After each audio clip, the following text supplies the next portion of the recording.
Good morning, good afternoon, good evening, depending on whereabouts in the world you are. How is everyone this fine Thursday? For the Brits amongst us, it's St. George's Day, whatever. I hope everyone's doing well. It's lovely to see some familiar faces in already. We have got the most glorious, the wonderful, the beautiful McG. We've got Viva La Corona in as well. We've got Hassam over on YouTube too. We've got ourselves a little bit of GNG. We got ourselves a little bit of Johnson as well. Lovely to have you in, Johnson, and I'm so glad you're okay and safe. And welcome in Max as well, fighting for the 9th Division title. Just 6 weeks left of the season. I mean, dear God, I can only imagine what the end of season party is going to be like if you manage to get the deed done. It is going to be absolutely manic, I imagine. Welcoming Grizzly P as well. Lovely to see you. And Grizzly has come and touched on one of the subjects for today. So if you're not used to coming into the streams, down along the bottom every now and then you're going to see a little bit of things about an alphabet goat. Every stream we're taking a different letter of the alphabet, and I'm wanting your suggestions for the greatest player ever with that letter starting their surname. So he's gone for DD. I don't know DD. Is that Dida? Perhaps. But I'm going to put down DD as well. I mean, who knows? We have so far had Sergio Aguero as the greatest A. Friends Beckenbauer? I mean, it's the friends we make along the way, right? Franz Beckenbauer for B. Johan Cruyff, obviously, for C. And today we are on D. And the way we deal with it is basically shirt name. So a player like Didier Drogba, well, he's double. That's not helpful. That's a double male name. Someone like the legend that is Fulham midfielder Sean Davis would count as a D. But when it comes to Brazilian names, when they have their full name on the shirt, like just a mononym like Dida, we just take the mononym. So I look forward to your suggestions, and then somewhere near the end of the stream, we'll put a vote to announce the greatest D in football. And yeah, I said it like that on purpose, definitely. McG, is that why all the flags are on lampposts? Quite possibly. G&G's out to paint some roundabouts. Beautiful stuff. So Johnson, it's not even the only car crash you were involved in yesterday. What on earth is happening to you, Johnson? I mean, you're a fully grown adult, but I would strongly recommend staying indoors, bolting everything, and interacting with absolutely nothing. Something is clearly out to get you. GNG comes in with the double Ds. It's a little bit of Damien Duff. Chelsea's finest left-footed winger of that era. Far better than that Iron Robin fella, that's for sure. And McG wants to get the English flags painted in Govan Glasgow. I mean, that would be a brave move, won't it? Oh, DD from the 58 World Cup squad. Do you know, I'm not even familiar with them. It doesn't even register anything with me. I'm very, very bad. My knowledge of old-time football is being exposed. Johnny Trotter, welcome in. You're going to go for Alfredo Di Stefano. Absolutely. Probably the only player who played for 3 national sides. There was one other. There's definitely one other who won one of the first Ballon d'Ors. I can't remember his name off the top of my head, but Di Stefano is an amazing shout. You can't go wrong with that. So Max, DD Hammond wouldn't count, unfortunately, because it was just, I mean, I don't know if he ever had DD on the back of his shirt, but we would take that as an H for Hammond. Well, G&G is Irish, so it'd be very brave, wouldn't it just? I mean, if he's going to come around and paint Irish flags, I think that'd be beautiful. I would welcome him to England on St. George's Day to paint Irish flags on the roundabouts. So, John, so your plan today is to drive 2 hours. No, stay safe. Please stay safe, Johnson. Dejan Stankovic played for 3 national teams as well. A fabulous point, Lars. Welcome in, by the way. Lovely to see you. We've got Coritiba in as well. We've got Alex de Souza being recommended as the Coritiba legend. How you doing, Coritiba? Lovely to see you. And Fiznot, thank you very much for the follow. Wonderful to have you in. If you're comfortable chatting, I'd love to know who you support, who you're playing with in FM, but there's absolutely no obligation to chat if you don't want to. So G&G, what a way to bow out that, but it'd be incredible. I mean, going down, I was going to say going out doing the things you love, but I don't know if you have a particular fondness for painting Irish flags on roundabouts or not. Right, shall I head on over to the game? I'll catch you up with where we are.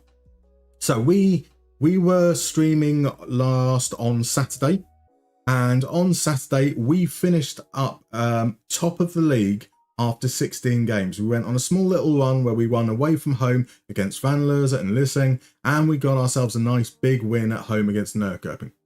And then the stream came to an end, and I saved, and I was absolutely fine. I had a little nap. I came straight back to the game to discover that there is a 4-month break. The winter break from the 15th of November to the 7th of March.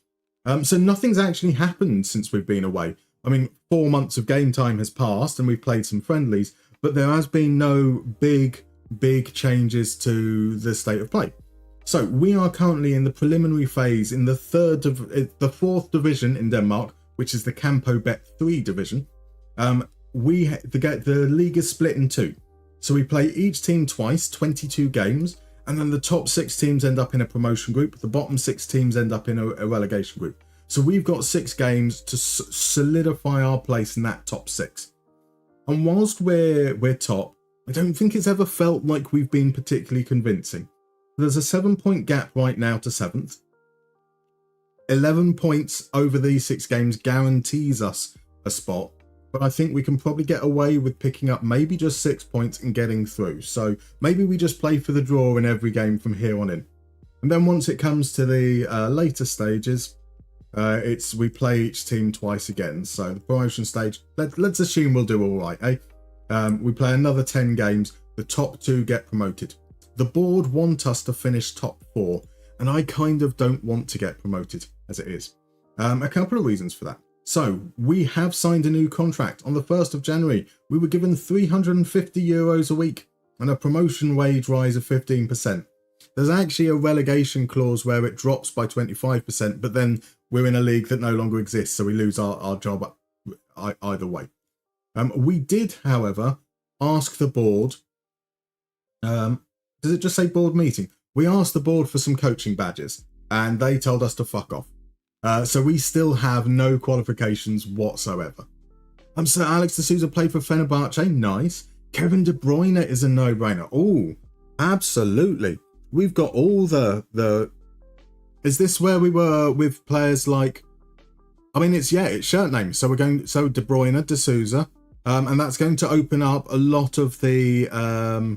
well, how many Dutch players are just because it's normally Van der, isn't it? But yeah, we've got a lot of players that could potentially be on under consideration. Welcome, Lestry. How you doing, my dude? I'm wearing a collared shirt. What is this madness? I'm always wearing. I'll tell you what it is. It's draft this evening.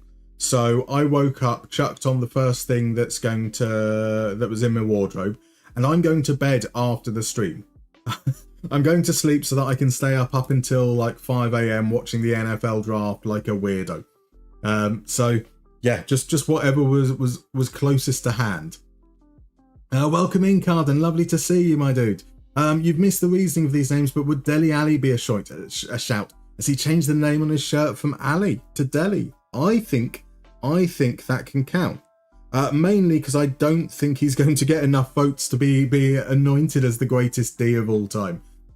Could it be Slovakia star midfielder Andre Duda? I mean, I think the same stands, but we'll go with it. Welcome in, Laz Savamasi. How you doing, my dude? Welcome in, Naufal. Lovely to see you. How are you?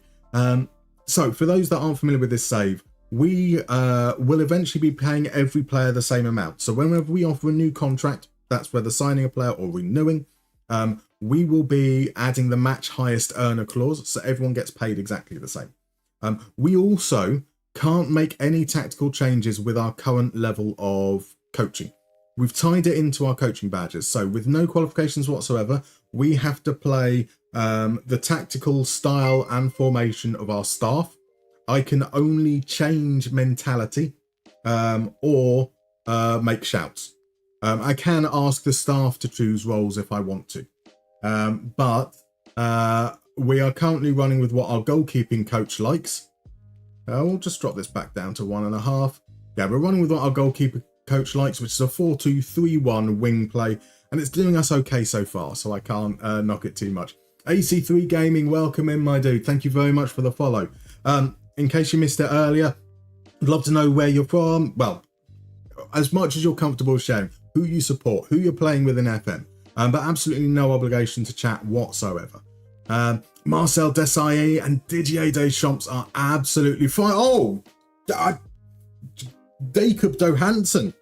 He is now my go. I'm not willing to wait for Jay. That's possibly the best goal we've scored in this save, which says a lot about the quality of the goals that we've scored. Edge of the box. It's just a little grubber into the bottom corner, but oh, it took a massive deflection as well. Okay, I mean, it still might be the best goal we've scored, to be fair. But yeah, that's not a bad start. 5 minutes in, 1-0 up. Beautiful stuff. Yeah, Didier Deschamps, Marcel Desailly. Beautiful suggestions on both there. Desailly. And Tony Daly, 23 to Silver. Thank you for the Villa representation. That's what we need. That's what we need. So McGee, you understand you enjoy NFL games, but the draft is beyond me. Who's my team? I'm a Cleveland Browns fan. We have traditionally been, so as a team, we existed from like the 50s up to the 1996, and then we got moved to Baltimore and became the Baltimore Ravens. We then came back in 1999, and in the last 27 years, we have statistically been like the worst team by far. Won the fewest games, just been an absolute joke, which I think feels appropriate for me. So John said, it's the classic Scandi longest preseason in the world. It's absolutely wild. Absolutely wild. Yeah. 4 months off sounds beautiful. And Grizzly, you'd like to pip Crudmo to the post and nominate Dixie Dean. Dixie Dean is a fabulous shout. I mean, the amount of goal-scoring records he still holds. Granted, the game's changed a lot since then. So, Rich, the letter D. Now, who can you dread up from Sunderland's mist of times? I want to see which, like, 1940s Sunderland player. Boo, come on, ref. I mean, he did look offside, but... yeah, I've forgotten the name of the guy. Mr. Carter, wasn't it? Last time out. Richie Carter? I'm going with Richie. So have I watched the draft day film guest starring the Cleveland Browns? That's the Kevin Costner one. I started watching it and I got pretty bored, I'll be honest. I've never been a big sports movie guy because either they're far too serious, or they try to be far too funny and never quite get that balance of, because I mean, it's sport at the end of the day. Does it really matter? He says, playing a sports game. Right, 1-0 at half time. Got to be reasonably comfortable with that. We will just pop it down to extended. Not least because whilst I'm chatting, I'm not paying enough attention, so I might want to make some changes and make sure we're staying on top on the flow of the game. And now Sunby were another team I did consider for this save for much the same reason. Sunby aren't necessarily much of a left-wing team, but they are based just across the river from the Anarchy section. As Ramesh Del Suze makes it 2-0. Raphael Hay is back from injury. Here's cross. Del Suze at the far post. 2-0. Thank you very much. We are 3 points closer to that promotion group. Beautiful stuff. I mean, no closing down on Hay whatsoever. Just swings a boot at it at the far post. Del Suze arrives. It's a pretty nice header, to be fair. Pardon me. So, same salary, very Danish. Yes, so the Breakham Baker. I mean, it is not just very Danish, but very specifically why we chose Brønshøj, because of their very left-wing dealings against their more right-wing counterparts, AB. Big thing that happened like 12, 14 years ago, where they basically barricaded and stopped the AB fans from entering the stadium after half-time because of all the neo-Nazi stuff on their side. So it felt like a very left-wing club is what we needed to do for this pay parity approach. Welcome in, T-Kill. It's going well. How are you? Lovely to see you, my dude. Are we going for Slovakian goalkeeper Martin Dubravka? Now, interesting you should mention Martin Dubravka, Ladislav, our massive fan. Probably in about 2 hours' time or so, we're going to have a FM show podcast which is going to be released, which I'm guessing on. And Martin Dubravka comes up quite a bit. Probably not in a way that you'd appreciate, though, unfortunately. Here we go. Del Suze on the left. Can we make it 3? Swings the cross in. Johansson out to the edge of the box. That's the... I mean, good. Stojanovic, beautiful. Wonderful stuff. But I kind of wanted that to be Heerfolk's volley. I was about to give absolute hell to Johansson for heading it out of the box here. And then Heerfolk just takes a swing and Stojanovic turns it in. 3-0, baby. 3-0. Beautiful stuff. That's AC Gaming. You're from Scunthorpe and support Scunthorpe United. And you're currently managing a team I have no chance of pronouncing, but we're going with Wojciech Krakow in Poland. Building a nation.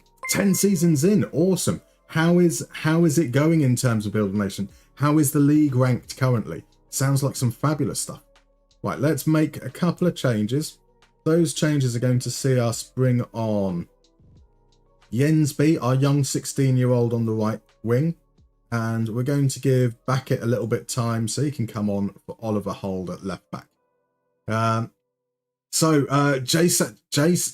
Jay Henderson even goes for Giovanni Dos Santos, one of the best players you've seen at Ipswich. I mean, where do you rank players in the hierarchy of the best that you've seen at Ipswich? And there's been some cracking players over the last couple of years, but Dos Santos was one hell of a wonderful technician, right? Co-cares from the States, you don't have a club you support, but you're also a Browns fan. That's all that matters. All you need to do is support the Browns. Although, again, my apologies, because, God, it's a tough time, isn't it? How do you feel about about Todd Monken? I'm one of those who was quite fond of Stefanski. It's been the best we've been since we've come back. So I'm a little bit sad that it came to an end, even if I understand why it happened. And McG, you're a Jets fan. You just live in constant fear of Sundays. Yeah, I can imagine. At least the other 6 days of the weeks are fine, right? Right, here we go. Shot from distance, miles over. Last changes. Now we're going to bring on Pierre Larson. He's our captain. And we're going to bring on Barborg. And we'll stick him behind the striker. I think he got a goal from that spot before. So that one contribution is enough to count for me as well. And by the way, Espen Olsen and Belastra, thank you very much for the follow. Lovely to have you in. I can see that Espen has already commented, so you're watching from Norway. Nice. Currently doing a Wigan save, trying to get them back up. How's that going? How far into the save are you doing? So, John, so 4 months off sounds marvellous until you see the fitness work schedule. Okay, that's fair. That said, I mean, we're Brønshøj, we're a part-time club. They only train 2 days a week. Really easy for them. Sure, they've got to hold down another job at the same time. And I assume that they're training in the snow and all these horrible conditions. But and some of them are doing it for free, bless them. Rich, virtually the same thing, right? Did I start supporting them because of Learn It? Indeed, I did. So I used to watch a lot of NFL back in like the late 90s. Well, no, early 2000s. I used to work in the pub industry, so I'd finish work at like 12:30, 1 a.m. in the morning, just in time on a Sunday and a Monday evening to catch the big games, the main games of the weekend. So started watching quite a lot then. My first proper memory is probably the Steelers winning the Super Bowl with the absolutely incredible James Harrison 99-yard interception touchdown, the pick six. Absolutely incredible stuff. But when it came to then Randy Lerner taking us over, it meant I had a tie to a specific team. So, I mean, to a specific city. It's all Cleveland for me now. So it's the Cavs, it's the Browns, it's the Guardians, although I'm not that big on baseball, controversially, for someone that does a whole load of stuff based on Moneyball.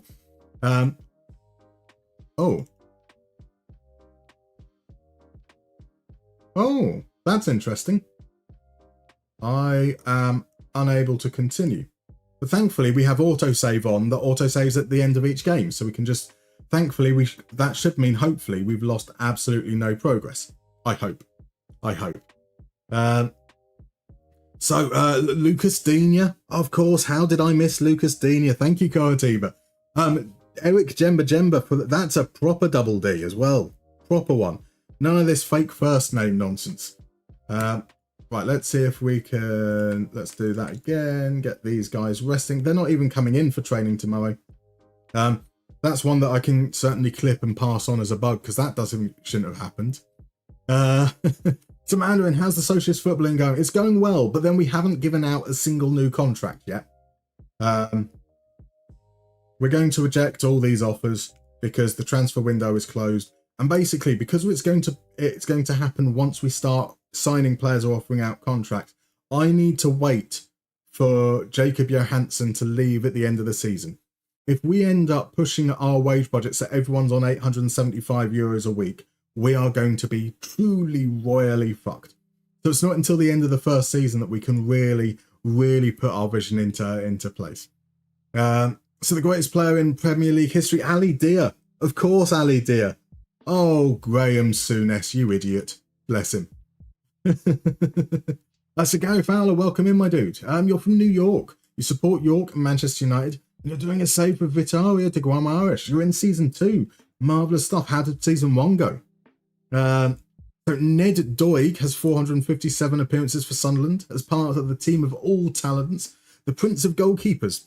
We'll add him down. I'm going to have to write down his first name as well, because I'm not going to remember who Doig is by the end of the stream. So Tiki, you're doing well. After 11 seasons, you've managed finally to win the league using your skin. Feels good. Marvellous. Well done, sir. So Dubravka dropped a generational stinker versus Kosovo and got us eliminated from the World Cup. All slander is more than fine.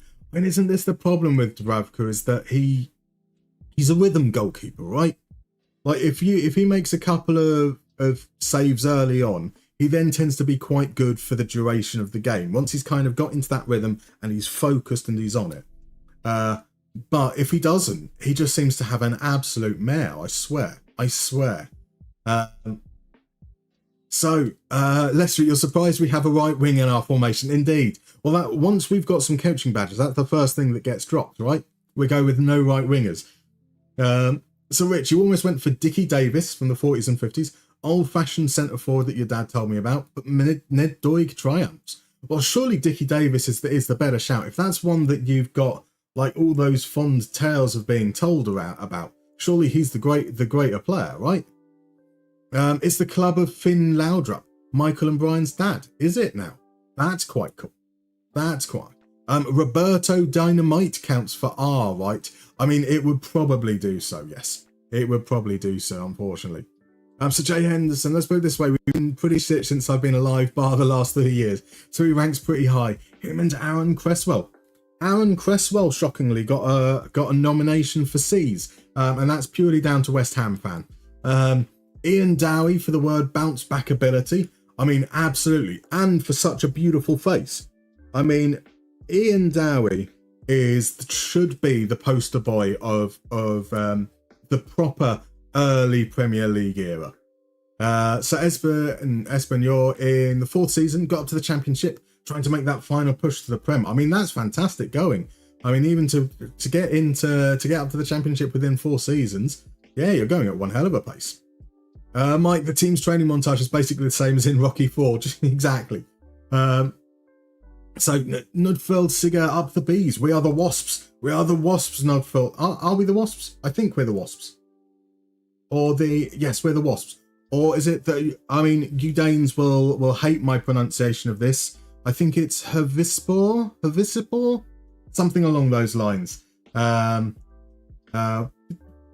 Probably sounds a lot cooler when you say it in Danish than as an Englishman butchering it horribly. Roberto Donadoni. He's not going to win any vote, but was an important part of my best club sides ever. No, Donadoni had Donadoni on the back of his shirt, so Donadoni would absolutely go down on there.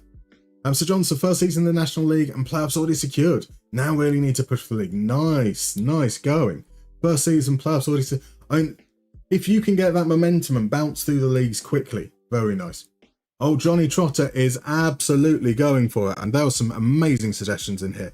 And some less amazing ones. From Dunga to Olivier Decour is quite a jump. And then up to Yuri Djorkaeff. I mean, Djorkaeff, such a quality player. I I still think Djorkaeff moving to Bolton was much more of a coup than JJ Okocha. Christian Daly in there. Denilson. Drogba we've got. Dalglish we haven't yet. Edgar Davids we haven't yet. Incredible. We don't have Alessandro Del Piero. Beautiful stuff in there. Bit of Jersey Dudek. A bit of Edin Dzeko, our 41-year-old GOAT, Edin Dzeko. To be fair, not really nominations, but just tracking up names from memory banks. They're sensational suggestions. Every single name counts, right? Because one, you never know if I'm going to end up putting Seamus Coleman up for vote. You never know what the criteria ever ends up being. Jemba played in Denmark for OB. Did he now? Was that after the Man United and the brief Villa period as well? And how the heck did I get Donadoni before Del Piero? I am shocked nobody had brought Del Piero up. But I think that's the funny thing with the Ds and the Dels and the Days. I don't know if people's naturally go towards those. Right, Killerick is unhappy about game time. That's kind of tough shit because the other defenders are doing well. No need for us to change our lineup here, I don't think. So a home game against Frem, they are just about in that top 6 at the moment. This, I think we either drew or lost to them earlier on this season, I believe. It's not going to be an easy game by any shout. They're going to play against up as a 4-3-3. We have to, because we have no coaching knowledge, we have to go with what our assistant manager suggests here. There are a lot of suggestions, but we're going for the very boring. If you carry your last performance in this match, we'll do well. So that's what we're going with. Here we go, into the match. We're in yellow and black. They are in orange and blue. A very horrible clash there between vertical stripes against horizontal stripes. And some pretty awful football right off the bat there. So York, England, and came 5th. Nice. John, so your problem is you've got a relatively small squad of 21, including 3 keepers. A couple of injuries have now happened and we're down to bare bones. That is quite a tetchy time. But maybe this could be an opportunity for one of the youth players to... Oh no, 56 seconds in, we're 1-0 down. It's Justin Shaibu. That name, I have a feeling that name means he might have been... I recognise it, which means I think that he might have scored before. Let's tell the guys to focus. Granted, we're about a minute too late, so long ball forwards. I mean, Killerick might get his chance because Collar there just watches as Shaibu takes it down. A nice little strike, low and hard, past Chang Anderson. Not the greatest start. At all. So what about the only Slovak to pay for Real Madrid, Peter Dubovsky? I mean, the only Slovak so far. You never know. Right. Already time to push up a little bit. We haven't had a shot inside 15 minutes. And we've had some possession. We can't really do much tactically, so we're going to probably have to rely on a couple more shouts. Unless we've got something about to happen here. No. Long ball forward, easily cut out. Remmer into Warnback. They're just toying with us. We're not really pushing in any sense. Here comes the ball over the top. Oliver Hull back to the keeper.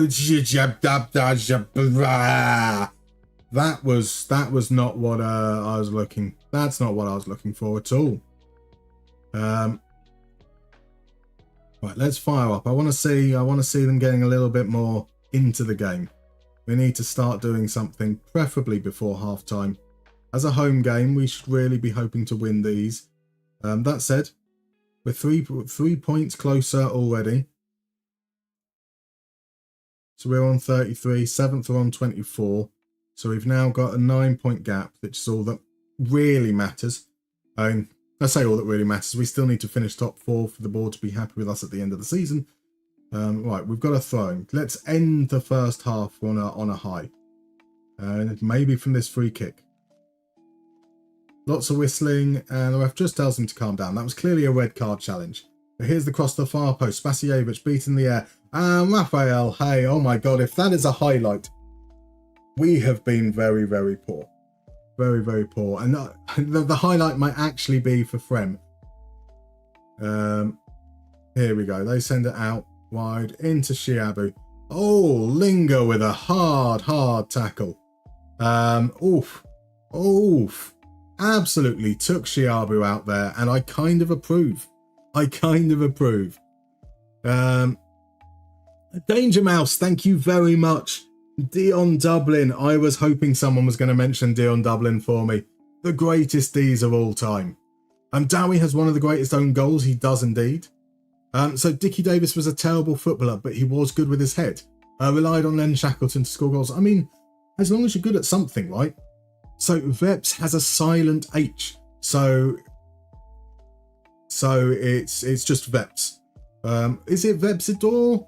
It's longer than just 4 words, right? Or am I just making that up? I could very much just be making that up. So Was, right, he should have got sent off earlier. Now he gets the yellow card. Come on, ref, correct your mistake and send the bastard off. Pulled, sends it in. We can't win the header. Here's Hay. Hay, can he beat his man? He can just about. Swings it in, and it's easy claim for SodaStream. SodaStream in goal there. Beautiful stuff.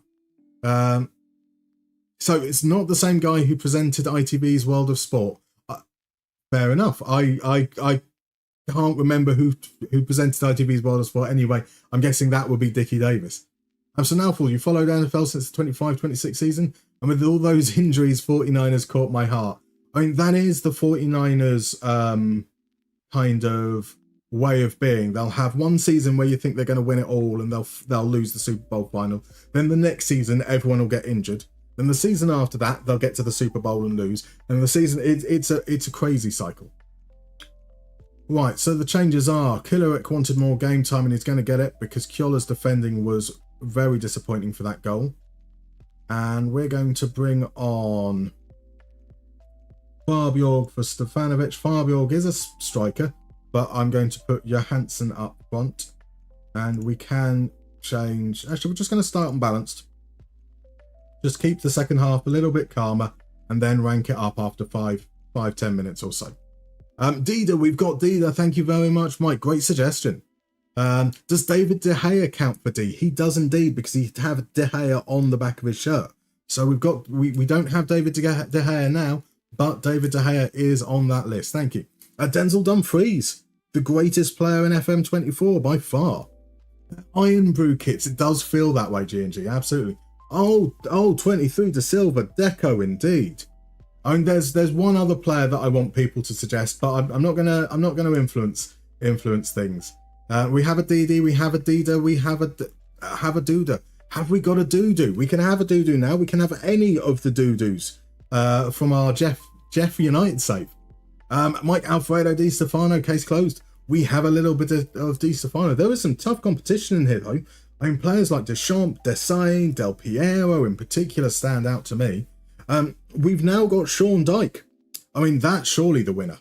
Right, here's a free kick for Frem. Rem is going to stand over. He's going to swing it in. We get there first. Spasijevic, can he keep the ball in play? He cannot. So let's go up to positive and hope that little change stops whatever that highlight was going to be. Maybe so.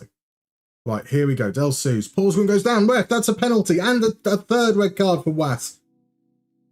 Clearly, this is corruption of the highest order. Of the highest order. Oh, I can't believe that. Right, Was is now. Oh, now he's going to score, isn't he? Was is away. Was with the shot. Thankfully, it's over.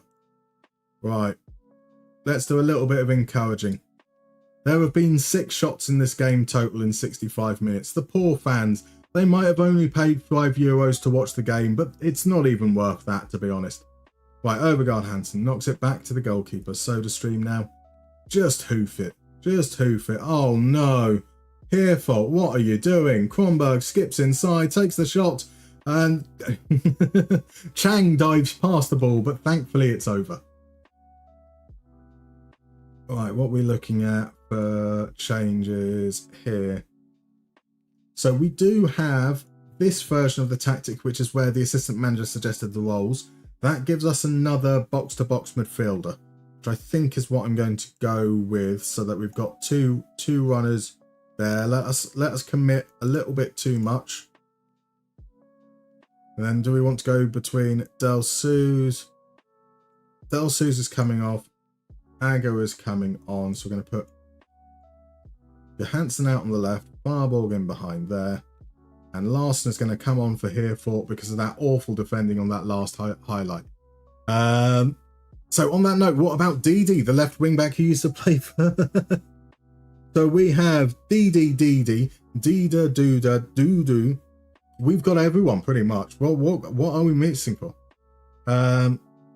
So John Sir, away for keyboard for a moment. Some reporter just called about yesterday's incident.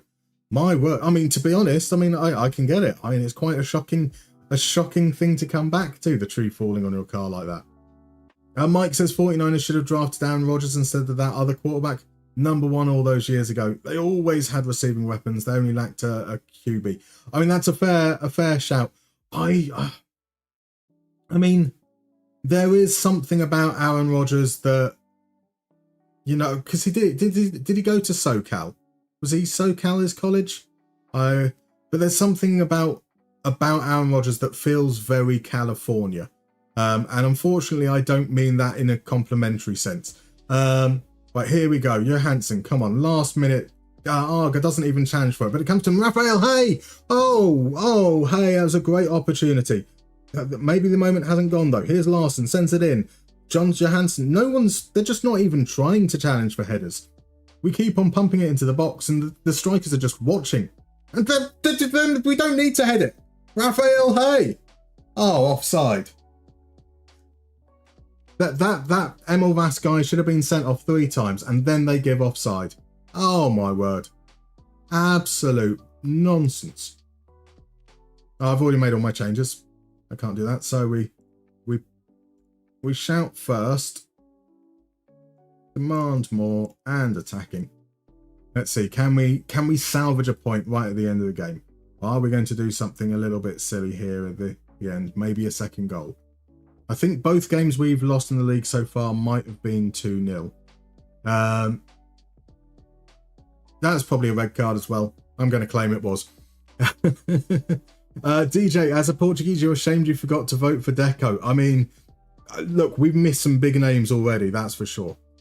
Speaking of corruption, a Trump envoy has asked FIFA to replace Iran with Italy at the World Cup. Incredible. I mean, we knew that was going to happen, right? T-Caller says it's ridiculous. You're afraid Italy would accept. I mean, they would without doubt. Without doubt. Welcome in, Bill. How you doing, my dude? How's the week been so far? There's a shocking defeat. A shocking game, to be completely frank. But that's very, very disappointing. Yeah, very disappointing. The assistant manager got it bang on the money there. Absolutely heartbreaking even. Does that knock us off top spot, though? That's the key point. No. FA2000 can go top if they win their game in hand. Let's just come away from the processing screen. What does that mean for the league right now? So 4 games remaining. Nykirping do have a game in hand, but Naseby are the team that they jump ahead of. So 24 points. There's 12 points remaining. We've got a 9-point gap. I think we are safe. It's our first defeat in 5 games. We'll give ourselves a little bit of a rest. And then on to... we play FA2000. And FA2000 drew. Thank you very much, Nurkirping. Beautiful stuff there. I mean, actually, FA2000 managed to salvage a point right at the end, but we keep a 1-point gap. And our next game is away. So we are literally meeting up at the FA2000. Now, I've been waiting for this all season long. DJ, you're also a Porto fan. I mean, that's even worse. Even worse. So Grizzly, you're going to go for Tirasil Dangda, although we Thais put our first name on our back. So, I mean, does he? If he has Tirasil on his shirt, then he's a T, I'm afraid. Oh, he's a T, I'm afraid, from the sounds of things. So, for some reason, we hate being called by our last name. I mean, to be fair, I'd hate to be called by my... Like, it's weird, right? I mean, I don't imagine that there is a single person that knows Lionel Messi, like a proper friend or family that doesn't just call him Leo or Lionel. It's weird. but it's just a thing that is. Granted, I get that it would be very confusing. If you have a team where everyone is called Jim, it can be confusing, but yeah, it is weird. Yeah, John said, it's not every day a tree falls on your car. Exactly. FIFA rules I would have thought would state any replacement from the same football federation, but today anything is possible. But I mean, if you were FIFA and you did make Iran withdraw from the World Cup, surely you couldn't put another team from the same federation in, because you'd then be worried that America would just start bombing them too. I mean, I'll be honest, I have a feeling that America might end up trying to bomb every country just so they can win the World Cup. Because then you know, they can finally claim that they are world champions at something, rather than having a single nation competition and calling themselves world champions. So let's discuss this. I'm not starting enough to be considered a regular in my team. That is correct. We are going to say squad player. Let's give it a try. Whee! Okay, Lucas Killery. I like you. You were happy to take a step down. See? Interactions aren't broken at all. It went my way for a change. So apparently the rules say anyone, basically, though convention has been the same federation. There we go. You learn something new every day. So now 49ers need some defense, such a life. I mean, the wonderful thing about the Shanahan system as well at the moment is they don't need an offense at all. Like, they can plug and play anybody. I mean, yeah, it helps having a McCaffrey or currently Jennings, previously Debo, and, you know, out there. But if they just focus on defense every year, they'll probably be absolutely fine. Welcome in, Rick. Lovely to see you, my dude. It's going well. How are you? Frankie de Jong has not been mentioned. He has now, though, so let's get him on that list. Di Maria, Di Canio, and Di Matteo. We've got the 3 Ds. I mean, Di Matteo did score that absolutely incredible FA Cup final goal, and he's won the Champions League as a manager. I mean, there are not many players on this list who can claim to have scored a stunning first-minute FA Cup winner and won the Champions League as a manager. I mean, that's surely a shoo-in, right? So McGee, to be fair, Dunfermline currently have a team with the surname Todd, or half a team with the surname Todd or Todd. That's confusing. Are any of them related? Or is it just that there's somebody, or do you think someone's gone through like one of those old phone books for the area and just started randomly at TO and worked their way through? John said, if the gas prices don't go down soon, you might have to step in with this whole situation. Just that's when you go on military service, right? You're going to just start flying planes over the Middle East, drawing penises in the air. For those that don't know, there is some context to that as well.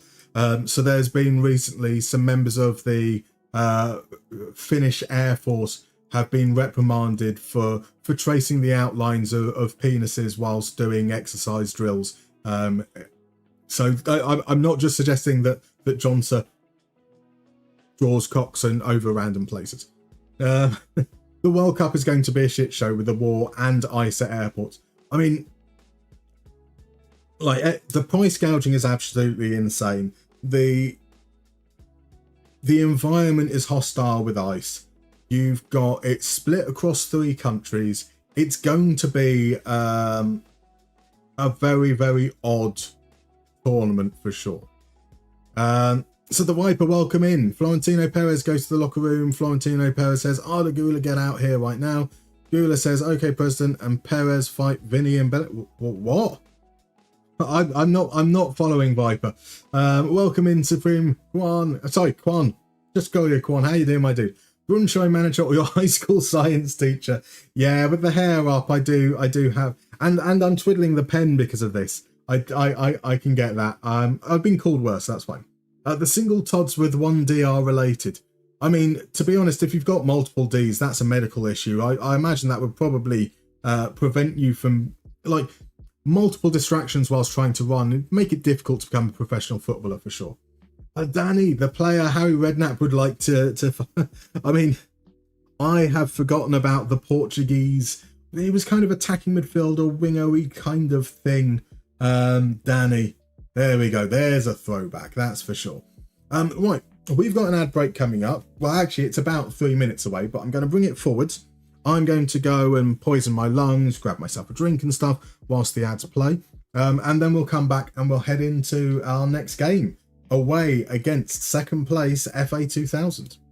At which point, let's all meet up in the year FA2000. I still haven't worked out what the rest of the words will be. I'll shut up now and I'll see you in 3 minutes.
And we're back.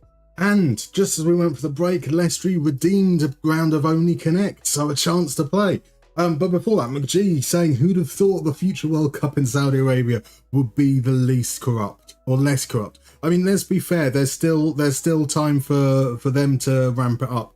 You know how competitive these nations get. They'll be like, we're going to be the most corrupt World Cup yet. Absolutely mind-boggling. Right, so if you guys haven't been here before, let me explain how Only Connect works. It's a relatively straightforward game. In a few moments, you're going to see 4 pictures of players, one revealed after another. They all share some kind of common connection, and that might be that they've all been teammates with the same player or came from the same academy. It might be something abstract, like they have the names of breeds of dogs in their surname. Your job is to work out that connection. Now, I will reveal each player one after a time.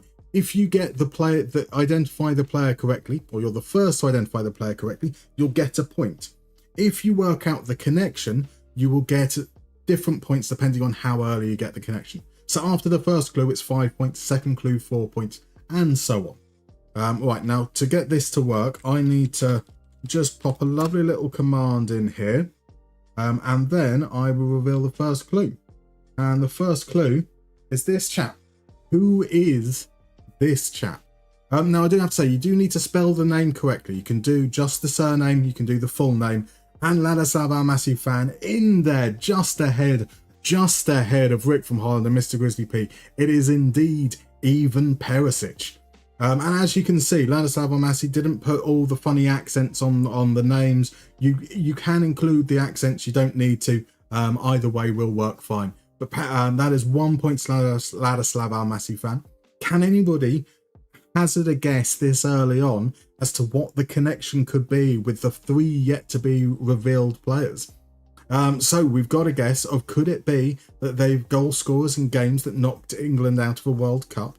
Could it be that they played in all of the top 5 leagues? Could it be that they played with Kevin De Bruyne? Could it be that they played for Bayern and Dortmund?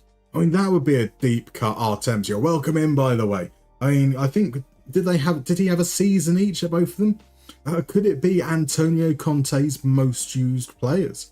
Well, I can tell you, absolutely incredibly, we have a 5-pointer out there.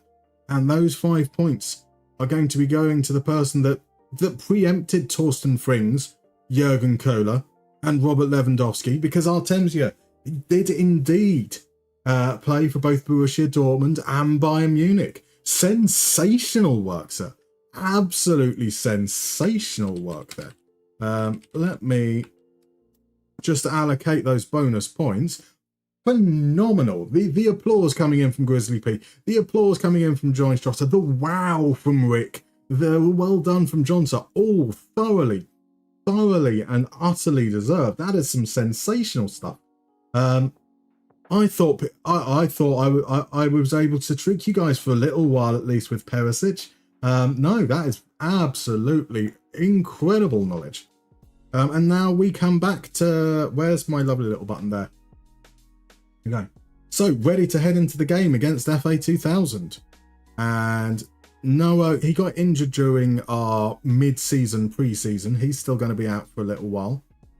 I think Killerick is going to get the start that he so covets. And we're going to start Aya up front.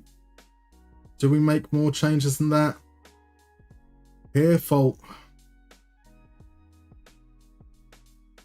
Yeah, we're going to bring Larson in. Here, both those defenders being so passive in that game kind of upset me a little bit.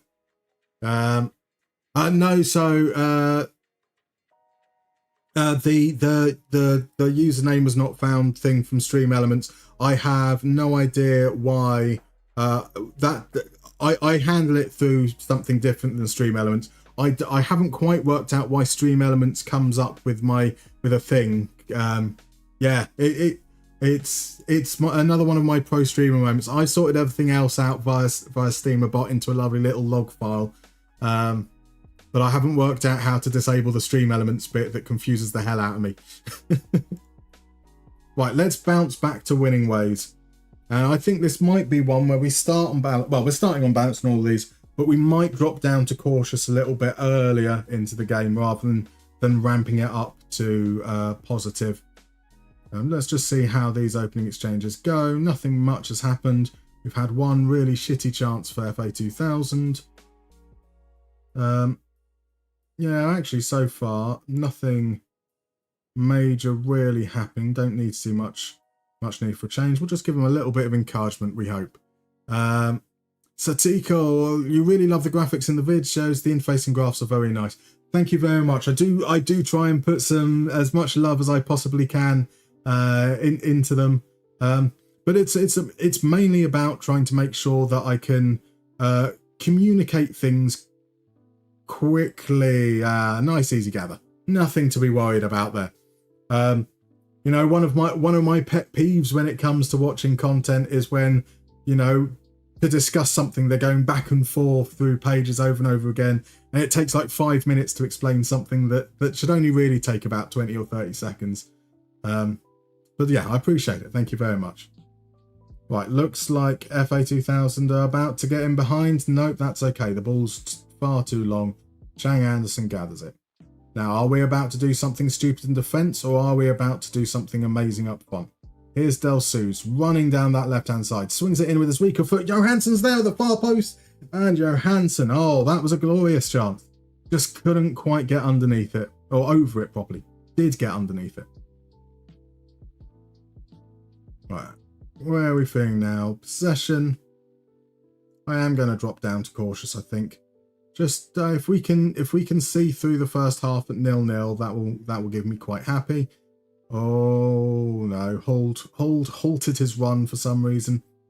And now chance for FA2000 or not. Raphael, great touch. Gets himself into space, swings it into the far post. Johansson this time doesn't miss. Johansson, you beautiful, beautiful man. Beautiful, beautiful man. Right, so that's a lovely touch from Hay. Hey now, don't dream it's over. I mean, I didn't think it was over. I think we are very much in it. There we go. Johansson, he missed a big header a few minutes earlier, but this time, absolutely no doubt about it whatsoever. And hopefully that cautious is good timing then. We can, either it's going to bring more pressure on us, or we can just kind of kill anything that could happen in these last 10-15 minutes. Right. It's looking more like the former though, potentially. Holden, back to Espensen Troelsen. They've had to go all the way back, recycle the ball. Now the long ball forwards. We can't defend those long balls. Yeah, I was wrong. That's without being able to change the tactics, I do feel a little bit lost in terms of this, but we've seen this in both games, the last two games. Long balls that aren't like over the top or anything, and defenders just not really knowing how to pick up their man. It's a lovely takedown from Atici, and a beautiful, calm, cool, collected finish, and it's now 1-1. So Rich, if Iran don't go to the World Cup, it really should be Iraq based on the qualifying competition, but I think Mr. Trump won't like that.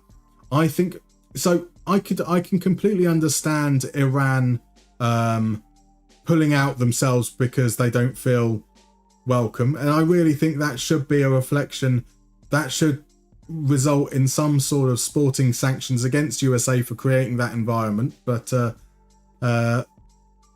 yeah, the idea of a country from a different federation replacing Iran seems just wild to me. Great question, Johnson. Who do we actually think will be the next Chelsea manager? So they released a statement, I think, yesterday, along with sacking him, that they're going to do some self-reflection amongst the board. Bullshit. But there was suggestions that they might start looking at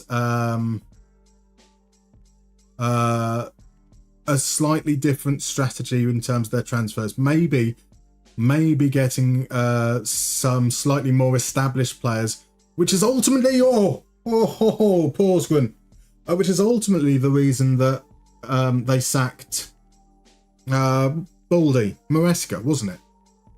Was because he kept on saying, look, we need experienced defenders. And they were saying, no, this is how we do things here. So maybe a return for Maresca. That would be an interesting shock. I have a feeling they might go for one of the guys leaving at the end of the season, so Iraola, Glasner, and I think that they might not necessarily be set up to have the patience to deal with that, and they might find themselves in the same cycle once again.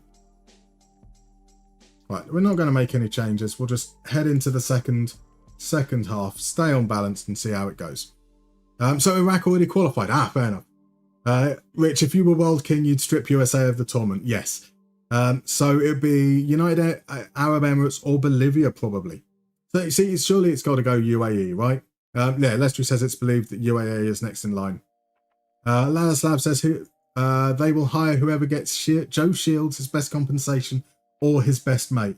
I mean, yeah, like the compensation that Chelsea are paying out is absolutely wild. Crazy, isn't it?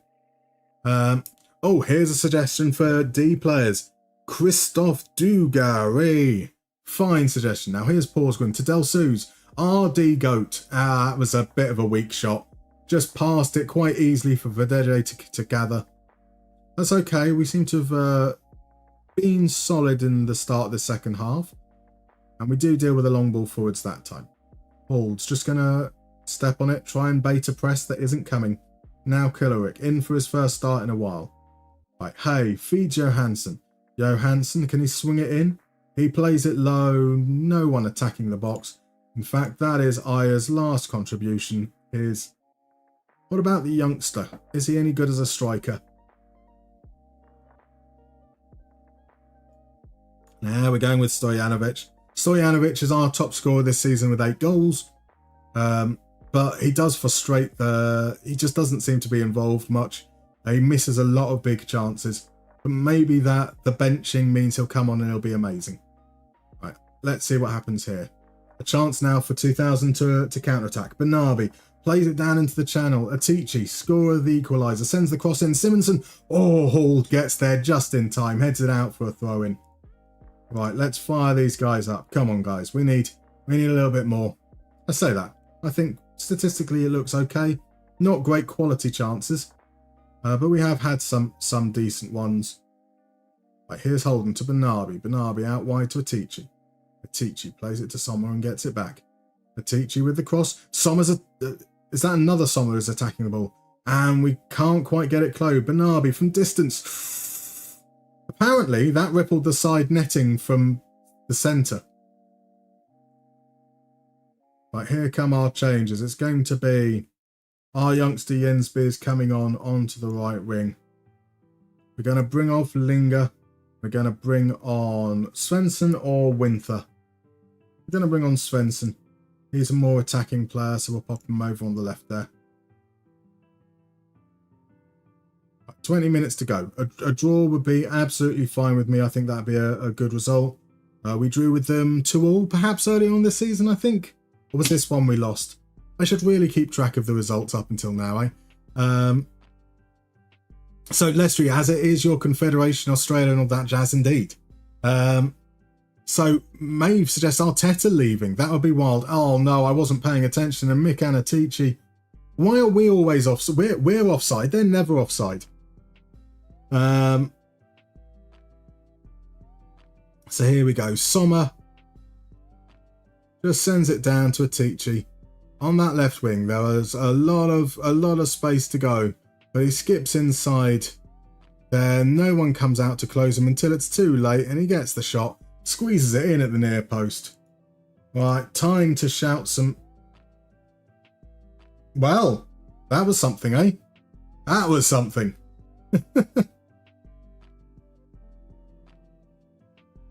Right, can we respond? Here's Jensby, the young 16-year-old.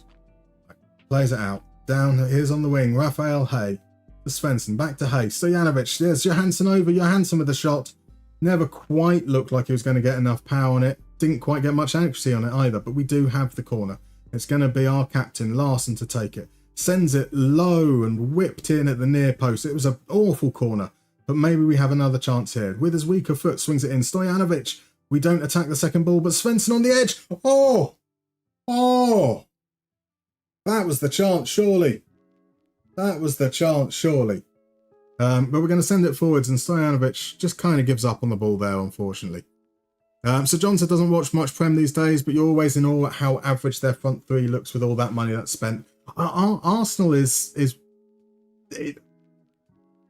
they lack diversity in profile. That seems to be the thing, that it just feels like everything is so in front of the defence that it's just quite dull. Right, here's a chance from a free kick for FA2000. Can they make it 3-1? Atici on a hat-trick. He turns it in. It takes a big deflection. Oh, we got lucky there. Right, so we swap to our assistant manager's roles so that we get the double box-to-box midfielder. That's going to be Winther on. And our last change is going to be... I think Hay and Johansson have been fine. We're going to bring Herford back on. He's got a couple of assists this season. Maybe he can grab another one. I've pop up to positive as well, potentially. Artems is just not less excited for football in your life than you've ever been right now. That's fair. I mean, I have little enthusiasm about the World Cup, but then, you know, also, whilst I might not be keen on the tournament itself, I imagine once it's in full flow, I'll certainly be interested in what's going on, even if I don't necessarily want to watch it, if that makes any sense. 48 teams is a lot. It is definitely a lot to keep track of. But FMG, if Chelsea miss out on Europe altogether, they might have bigger worries than manager. I mean, that would be quite funny, right? Absolutely hilarious. Like, here's Hay sending it into Johansson. Johansson tries clipping it over the top. Stojanovic can't get there. Rosborg's clearance, though, only as far as... We're 1-0 down, man. Show some urgency, Hold. Well...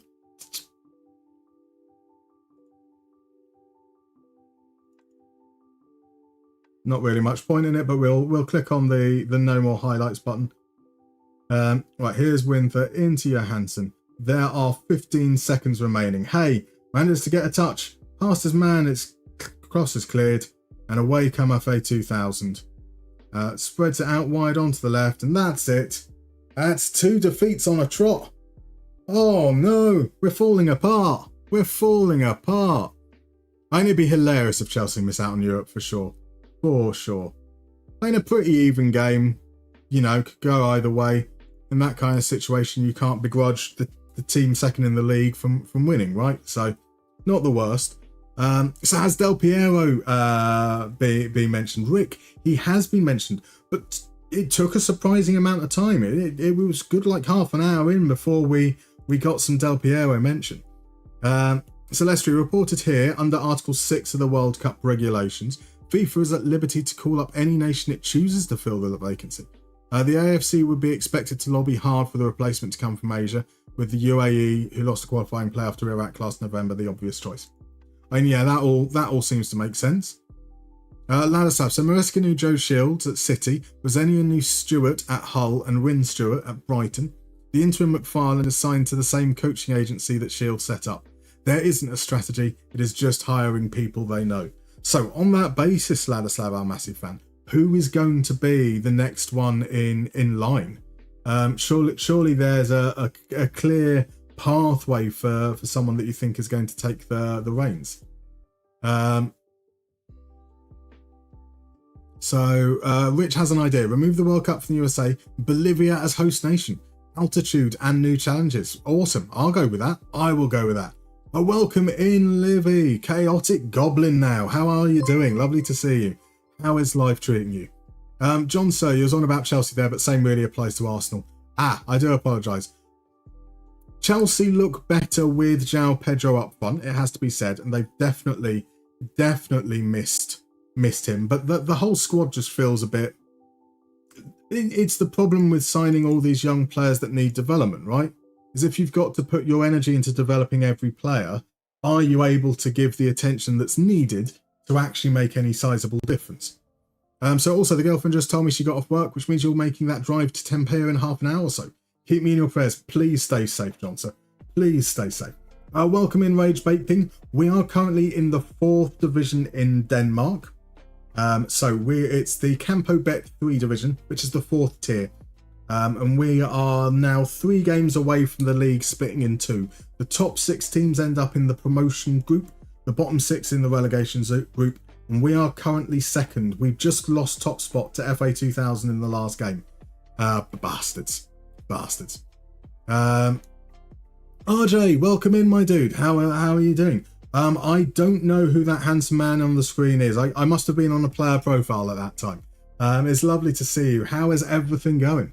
Artemsia, you're just taking pleasure from the fact that you're really excited for a lot of debutants and less qualified nations to take part. I mean, isn't the group stage always the most exciting bit, where you do get to see these teams that maybe aren't expected to do quite so well put up hopefully a spirited account. Maybe 1 or 2 manage to creep through into the later rounds as well and become the plucky underdog that we all follow. That is where the beauty of the competition lies, I swear. Sir John said, then again, back in your day, your mum could buy you a Capri Sun and you'd be happy for the whole week. So nothing really is like it's back in... Well, you say that. You say back in your younger days. Have you tried it? Have you... Ring up your mum, say, Mum, can you just buy me a Capri Sun? And see what that does for your day. You might find that it will make you happy for the whole week. You know, it's the little things, right? RJ Del Piero. We do indeed have Del Piero on there now. Yes, I've put on a shirt for a change. It's weird. It's weird. Literally just the top thing in the wardrobe. Well, I say in the wardrobe, it's in the dresser. I am awful. I just, you know, I don't pay any attention to what it is. So that quite often I'll be... The last thing I wear before it's laundry day might end up being one of the first things I wear after laundry day, just because of the order that it ends up. I should pay more attention. But when you have a face like this, aesthetics isn't necessarily high on the agenda. Right. We're going to bring... I think Killerick is right foot only. He is. And Kjola is just right foot. So Kjola in, Killerick in, Spasajevich is going to get the rest there. Stojanovic comes back in for Aya. I am so looking forward to once we get to the end of the first season and we can start bringing in some players, because our strikers are shit, man. They're just really, really bad, bless them. By the way, Ragebait, thank you very much for the follow. Sorry that I missed it a little bit earlier. Much appreciated, dude. So we need banger theme songs for the World Cup. Has anyone listened to the official World Cup song? It just felt so... I don't think World Cup songs generally have been that good. It's controversial. I don't think Waka Waka was that good. People only like it because it's Shakira. But I don't feel like there's been any World Cup themes in recent years that have actually got me particularly excited. And I know Waka Waka wasn't meant to be the official one. Right, here's Stojanovic. Great turn from Stojanovic. Stojanovic, just score, man. Come on. Come on. You've been okay. You've been writing a comic mostly. Awesome. What's the comic about? Is it about a chaotic goblin girl? I mean, that would make most sense, right? For sure. Right, Johnny Trotter has come through with the suggestion I've obviously been waiting for. It was Paul Dickov. Was it Paul Dickov who... No, I was going to say that was appropriate with the Karen Brady news, but no, Karen Brady was with Paul Pescasolido. Different Pauls. Always, genuinely, I always get those two mixed up. I think they both had slick back hair in the 90s. As Raphael Hay takes aim from distance, never had any bend on it. It was going wide all the way. So Rich says that there's a military junta used it to present a facade to the world while they're throwing people off buildings. There was something like the 20,000 disappeared. I've missed some deep conversation there. Oh dear. Maybe I don't want to. Oh, are we talking about Bolivia here? That might make sense. Right, here's Rhoda. Skips inside, sends it across. It's a great block from Killerick. Killerick, desperate to get that starting job back, does a very, very good job there, but it's out for a corner. The danger is not gone by any shout. Lawson is going to send it in with his left foot there. It's a lovely little orange boot. Sends it in. Berger gets... But have they really got a player called Bugger? I mean, I've never been the cleanest language streamer out there. But, oh, yes. Let's take a look at Sorry Bugger. Sorry Bugger has played 18 games this season, 0 goals, 1 assist, a 6.57 rating. He truly is a sorry bugger. But here we go, Order. Order are bottom of the league. And there, look, creating the chances. There we go, it's another block. Encourage, up to positive. We failed to take that chance earlier. We really need to get ourselves a goal. Don't want us waiting until half-time in at the break. So here we go, Johansson. Can he swing it in? He can't. He goes back to Larson. He feeds Hay. Hay's going to send it in with his weaker foot. And Del Suze doesn't go for the challenge. But he's going to get it here from Linger. And he's just going to stand there whilst he gets tackled. Bless him. Bless him. Yeah, this song absolutely sucks. So RJ, you're back from the farm. You posted 2 pictures of weird cows. Yes, that is going to be the highlight. In fact, I should pop this in the chat. If you're not already in the Discord, get yourself over in there. if not only to see the pictures of the farm animals from RJ's farm, because they are a thing. Talking about getting a Capri Sun making your whole week, pictures of cows just make me unbelievably happy. Like 25 minutes in, here's Larson, swings it in. How can I get my players to try and challenge for headers? They just watch it come in and go, oh, I'm not getting that, so I won't bother trying. As Hay takes a shot, it's pretty gentle, easy gather for Gale in the at his near post. So Ladislav, if the briefings are to be believed, their data-backed approach believes managers make no meaningful difference to the performance bar the elite, so they will just hire a yes man. I mean, but isn't the problem there that then the players have no faith in them and they're undermining him at every cost, and it's just going to be the same? Because I don't think that Roseni is a bad manager. I think that the players let him down, and quite honestly, that's the players that should be finding themselves sacked, but that's not as easy to do, right? So RJ, Roberto Donadoni, and your usual not real suggestion, but you've got to say it, how about a little bit of Olivier Deschamps? So we've got Donadoni on the list. Grizzly P came with that earlier, so that's another mark alongside his name. I think you will be unsurprised to hear that you are the first to recommend Olivier Deschamps, though. Right, hey, sends it in. No one there, but it falls to Porsgrunn. What is it about Porsgrunn, man? He had two big chances in the last game that resulted in great saves from the keeper. Another great save from the keeper there. So we've either got players that can't hit the target, or one player who can hit the target remarkably well, but always brings out the best in the opposition. Like Unal, they're coming away with it. 12 shots, 0.81 XG. We're not creating good chances, that's for sure. I mean, Odder with their 5 chances have almost the same. But into the last few minutes, what's happening with the first half? It's an awful goal kick. And a chance for Odder. No, here we go. Here's the... That wasn't enough. Oh, come off it, ref. If you're going to book him for that... Nonsense. Absolute nonsense. Right, this is just going to be the halftime one. They're on the minute, so... Or is it? Yeah, there we go. Stefan Fine. He's on my list of referees that I think are corrupt. Yeah, I'm not happy. And then we pop out to the second half. We'll give it 5-10 minutes before running the changes, I think.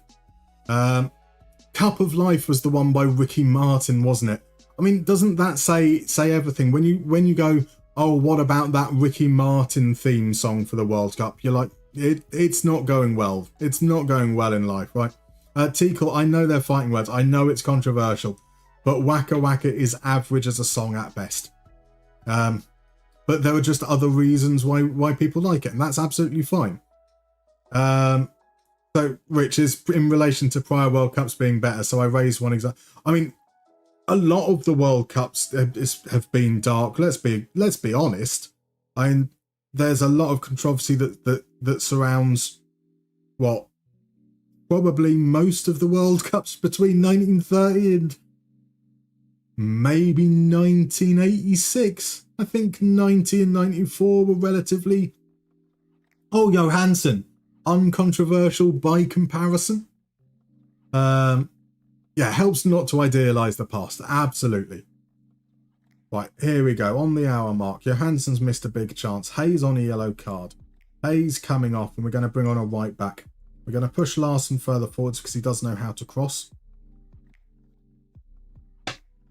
Johansson and Stojanovic have both missed big chances each. We're going to bring on Svensson for Stojanovic. We're going to push Johansson up front.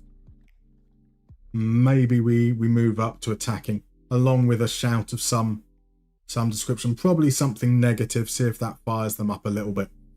So RJ, cows. Cows are the best. Cows are the highlight of the week. Here we go, Dussus. Come on. Do something. He feeds it into Johansson. That was a nice idea. Poor execution. And Johansson wasn't able to read it particularly well. Right, we're going to tell them that we're unhappy. And they're going to react badly. That's fine. I want them to react badly. I want them to be annoyed at the feedback, but to actually put in some good performances as a result.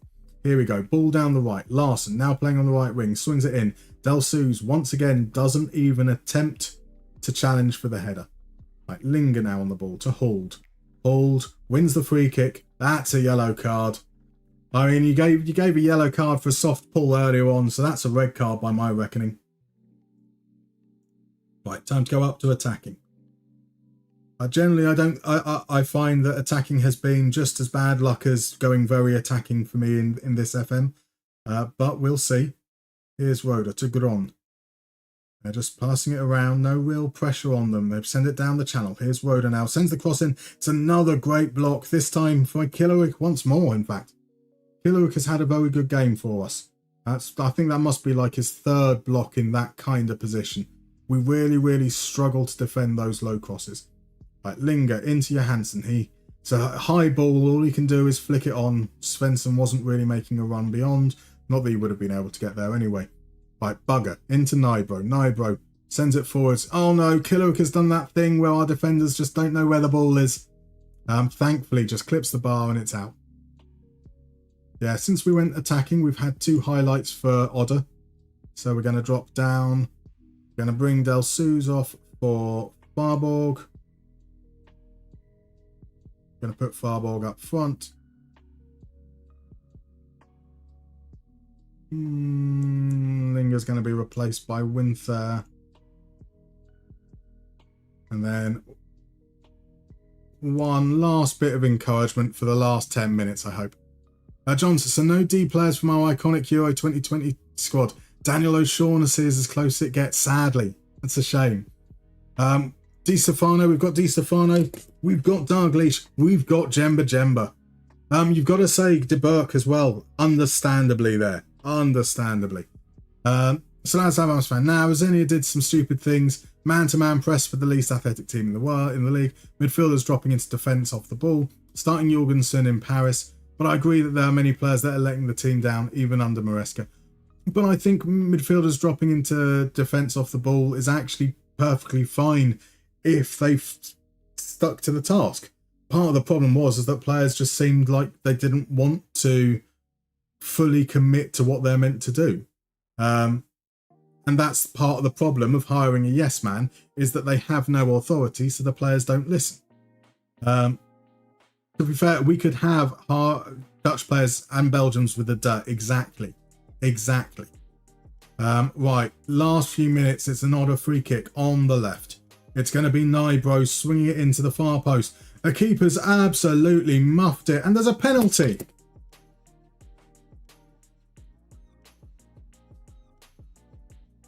Oh, this is cruel. This is cruel.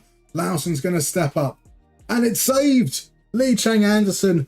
I don't think that Lee Chang Anderson didn't dive because he thought it was going down the middle. I think Lee Chang Anderson didn't dive because he's rubbish and got lucky.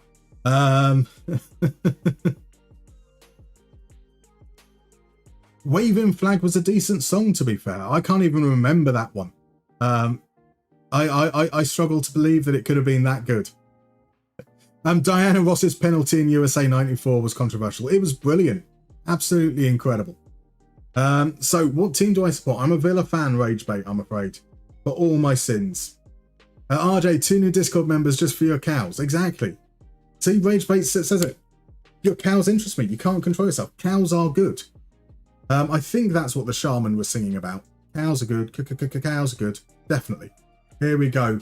Odder looking for the winner. Sends it into Roda, and there it is, the 94th minute. We've just lost to the bottom team in the league. We're falling apart. We're falling apart. We should have Tristan Noah back from injury in the next game. That will hopefully help us out a little bit here. But Roda, and you can't say it hasn't been coming. They had the penalty. We were fortunate there, but we just stand off and we can't do anything. We can't change anything. Well, we can actually. We could ask one of our other coaches what their favourite tactic is. I think they might have all been 4-2-3-1 wing plays though. We'll see. Last few seconds, Gale just wasting time, holding on to it as long as he can get away with. Sends the ball long. Forsgren, just come on, some urgency, lads. Some urgency. Long ball forward. Svensson just stops chasing. We're 1-0 down. Recognise the game state. You lazy, lazy man that is on a part-time contract, to be fair. You know, there's a reason we're in the 4th tier. Odder Fodbold.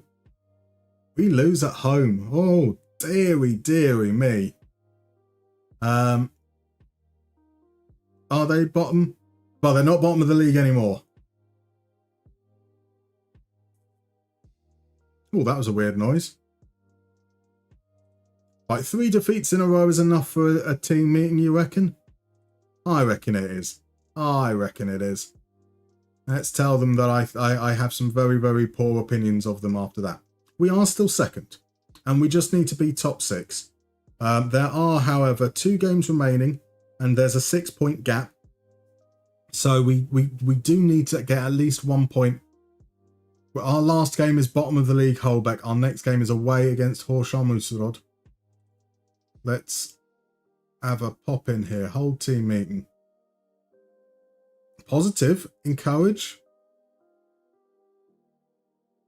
No, I don't want to say any of these. I want to say, what on earth are you playing at, you tits? So we'll go for encourage. Yeah, Larson. Ultimately falls on all of us to sort out. We've all been rubbish and nobody can hide from this fact. Perfect. Thank you, Pierre. You are 100% correct. That's the reaction I was hoping. Now they're unhappy that I've said brilliant. Thank you, guys. And now you're unhappy. Weird. Weird, weird, weird. Right, so it's a midweek game against Horsham. Before we do that, though, we've got a little bit of bingo. So let's pop on over and do some of that, shall we? So, Wick, Frank Annual de Boer. We've got the de Boers, which slightly biases there from your hometown. I mean, that's as good a reason as any, for sure, right? That's surely a good reason. So FMG, keeper move before she took it should have been a retake. I'm a Villa fan, rage bait. I mean, yeah, that's a fair assessment. Right, so let's pop on over to my lovely little bingo bit here, and we're on the wrong thing there, and I've accidentally double clicked. So we want with friends, create ourselves a lovely little global game. Now, if you haven't played bingo before, in chat in a couple of seconds, you're going to see a link. That will take you to the lobby to join. The way the game works is when we start, each player gets an individual bingo card with 16 squares on it. And they'll have things like clubs, countries, competitions, awards. We then all get a list of 60 players revealed one after the other. We get 10 seconds to work out whether those players match one of those squares. If they do, you click on the square. That locks it in. You can't undo it. You can't put another player in that square. If they don't match a square, you can skip or just let the 10 seconds run out. By the end of the list, you hope to have all 16 squares filled, and hopefully all 16 squares correct. And that's a bingo. And the way we do it is I do keep track of these scores. So like with the Only Connect earlier on, the player that comes top will get themselves 5 points. The player that comes second will get 4. In third will be 3. In fourth will be 2. In fifth will be 1. If players are tied, you all get the points for that position.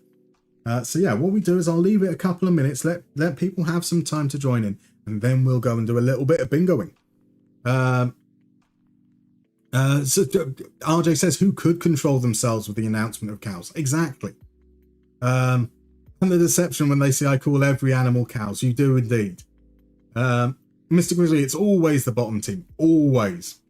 Lestry, they obviously didn't respect the ball enough. Have they tried to huddle around the ball? I mean, that is where it went wrong, right? It wasn't the huddling around the ball was where it went wrong.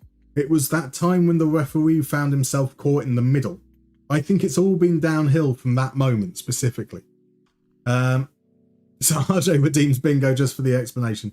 You could probably, I imagine that most of you guys who are here regularly could probably do it off by heart by now. John, sir, you're going to, right, time to head off to Tampere. Have a wonderful, wonderful time. I'm sure you will. And drive safe. So as Avon Massa, you don't think a midfielder dropping the back line is bad, but asking Andre Santos, a short, not particularly fast, and 0 centre-back in 6, just... I don't understand why Andre Santos is even in the squad at all. I mean, I don't want Andre Santos being a midfielder in midfield. in possession or out of possession. I don't want him anywhere near my squad. I was shocked, I tell you, that he got called up to Brazil recently. But then I'm not a professional, so what do I know? So Artemsia, you remember when Arsenal beat Bayern in the Champions League group phase? Zuba, Mendy and Rice were dropping into the back line frequently, sometimes creating a back four in possession. In possession, definitely, I think that's a really, really key part. Johnny Trot says, it looks like Ian Dowie is playing bingo. Right, do we have the name Ian Dowie, or are you referring to... because that looks kind of like Ian Dowie. Well, I think we're good to go. So head on over to your browser tabs if you've got it open in a separate thing, because the countdown will have probably started already. Yeah, off the ball. Off the ball, I'd be much more comfortable with Declan Rice dropping deep than Andre Santos. That is a perfectly reasonable position to take. I mean, I just don't like Andre Santos. I'm sorry. He looks brilliant at Strasbourg. He looked okay at Strasbourg. I really didn't think he looked that good. I thought he looked like a lot of young midfielders, and that he's not particularly refined and ready to take a big role. I think Andre Santos would be absolutely reasonable in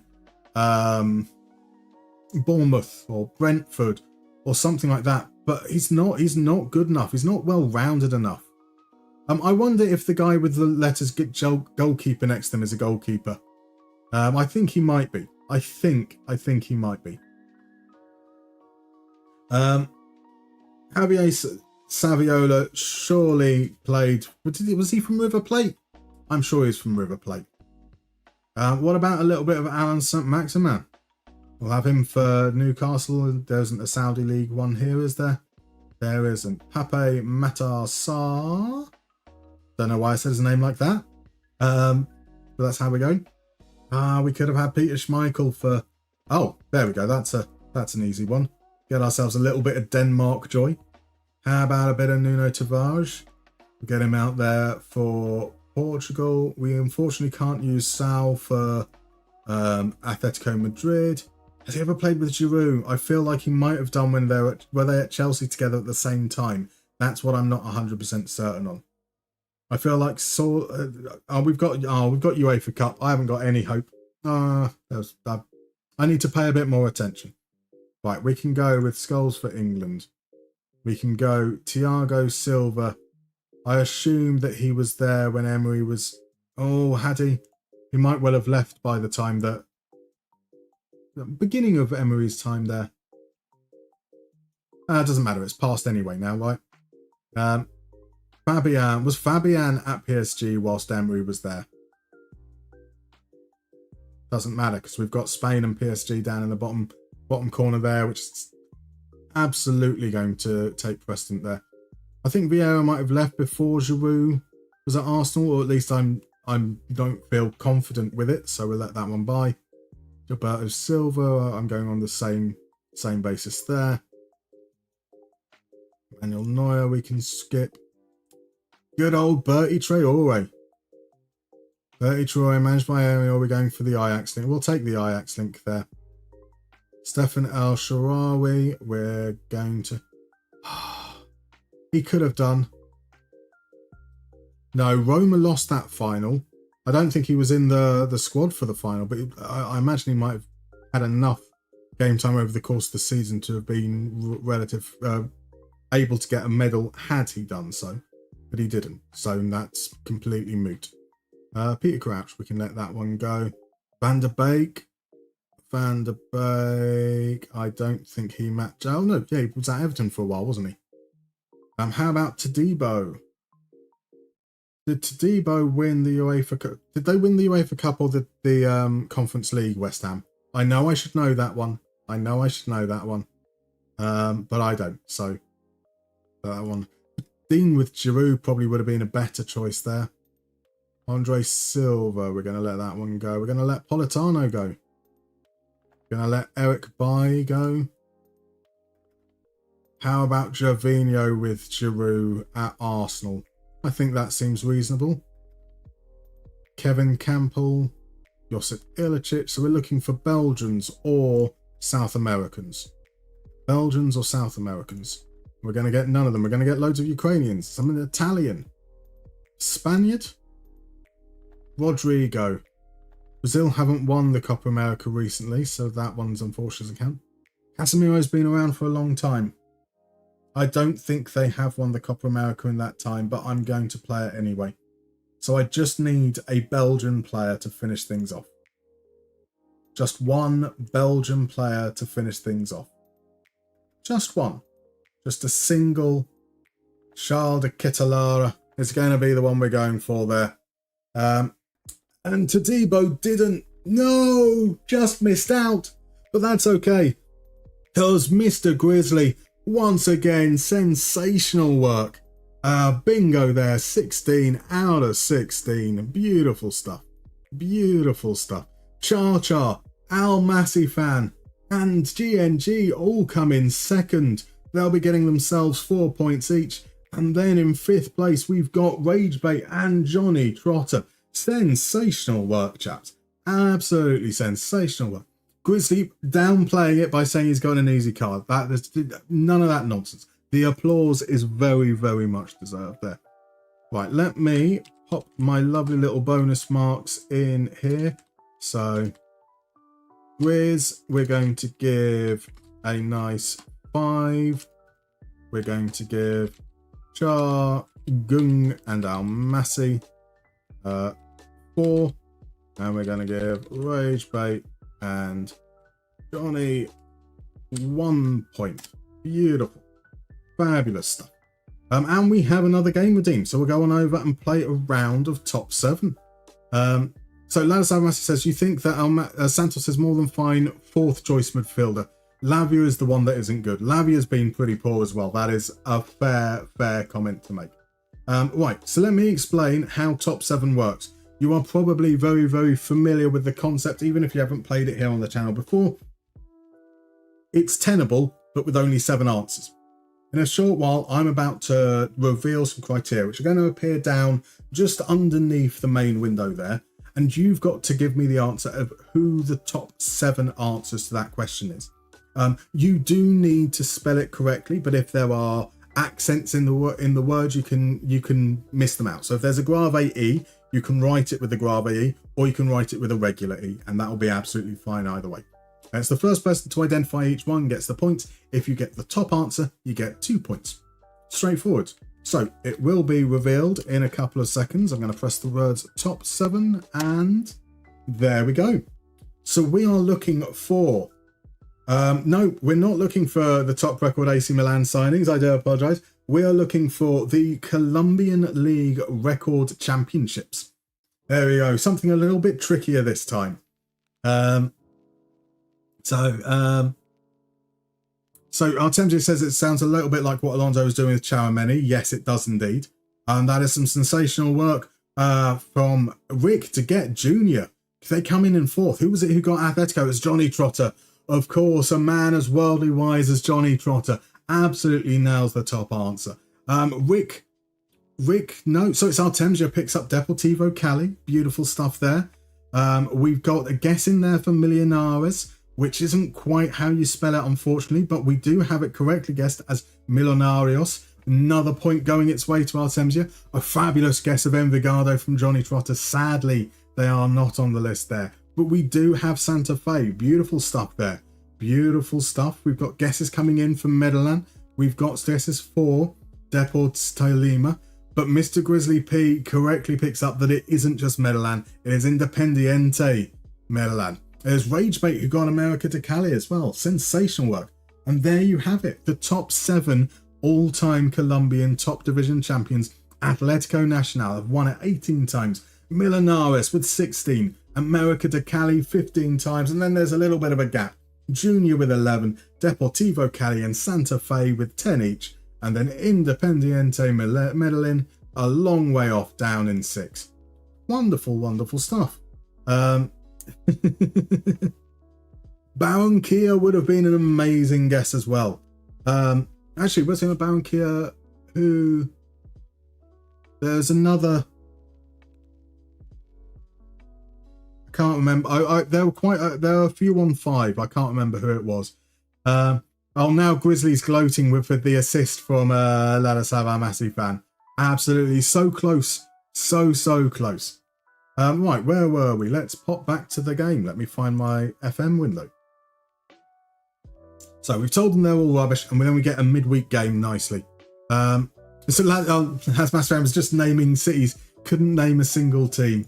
That's the problem, is because there are a lot of cities that have multiple teams. It just needed to be a little bit more correct, unfortunately. Rage mate, I'm glad you enjoyed it. It's one of the things I really enjoy about streaming is wasting a silly amount of time setting up these little games. Like, isn't it fun to mess around with a little bit of general football knowledge every now and then?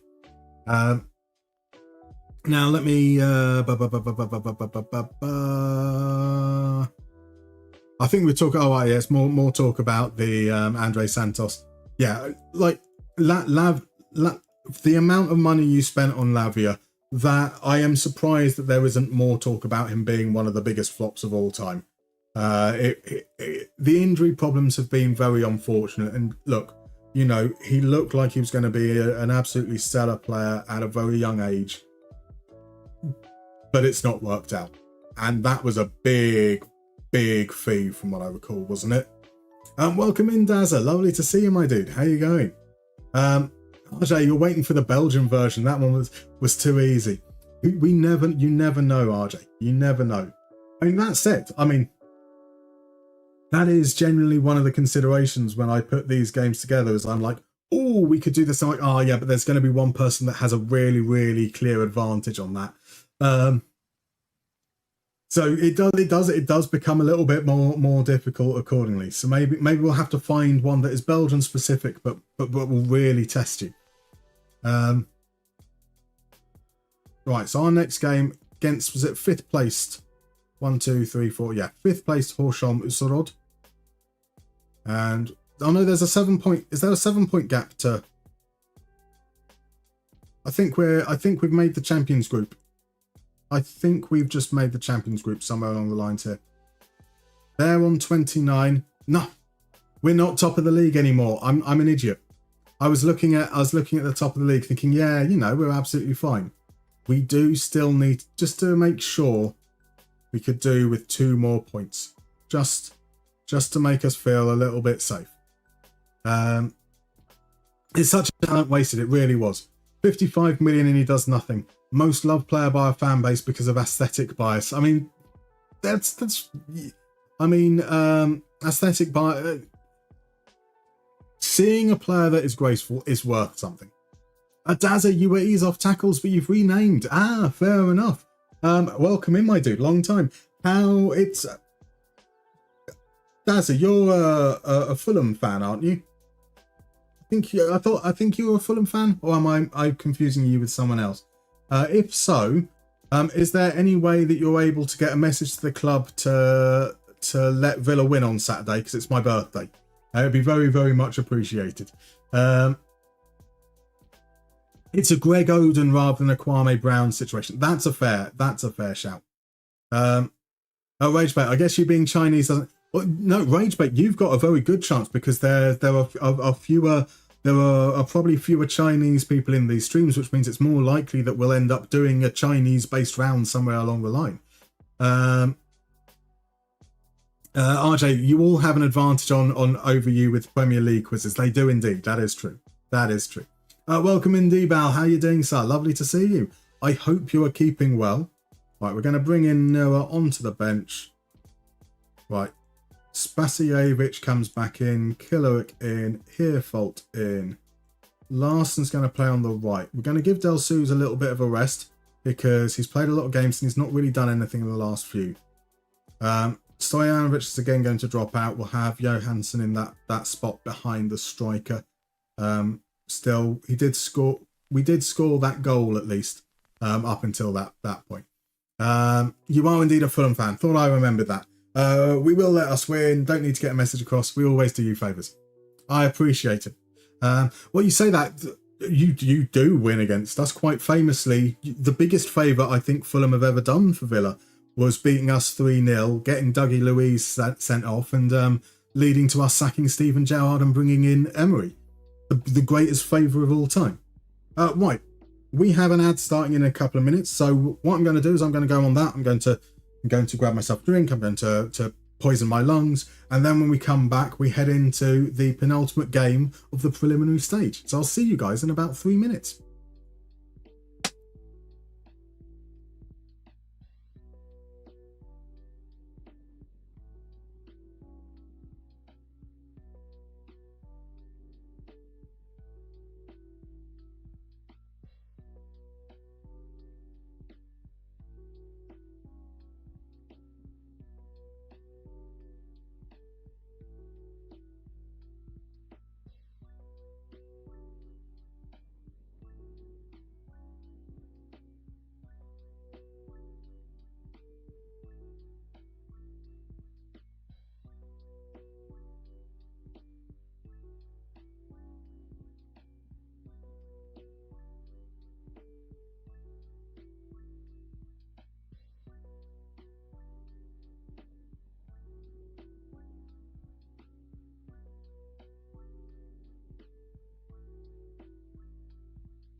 We're back.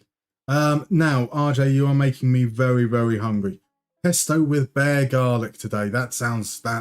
I don't know what is specifically different about bear garlic, but pesto and garlic sounds glorious, glorious. Dazza, who was on charge for the playoff final? That would have been Steve Bruce. No, I think Steve Bruce survived a little bit longer before we then hired Dean Smith. That would be, but yeah, the arrival of Dean Smith certainly made a huge difference. I'd hate to think of what our trajectory would have been without him. We were in such financial straits under the ownership of Tony Gia at the time. Right, let's get back to winning ways. Now, I don't want to suggest that there is any sort of conspiracy element to this game, right? But after the first game of the stream, we won. Thankfully, it auto-saved because we couldn't hit continue. We then had to reload that auto-save, and we've lost every game since. So I think it's the luck modifier got reset. That's the argument I'm going with for sure. 100% luck, nothing to do with our team being a little bit rubbish. Here's Højbjerg, sends it in. At the near post, Huld gets it away, only as far as to go. But Ali takes aim, and that's over. Early chance there for Husserod. Is it Husserod? Horsholm Husserod. I keep on mixing words together there. Right, we can't make it stick up front. So here's Peterson.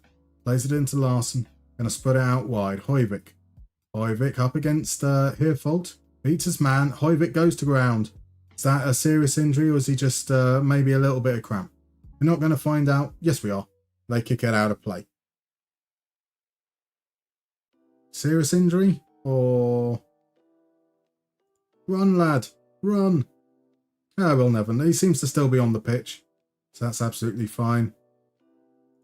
All right, that's a little bit of encouragement. Hope that I'm not going to change our mentality.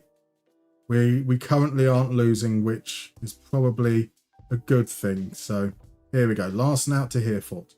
He loses the ball trying to squeeze it back in, but we win it in midfield. Johansson beats his man and then makes it out to Larsen. Larsen's got space. Can he get that cross in?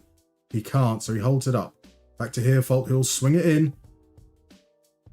I really want a player to start challenging for headers, but in the end, we'll have a shot from distance from Hay. That's behind for a corner. That corner's not going to amount to anything, sadly. Sadly.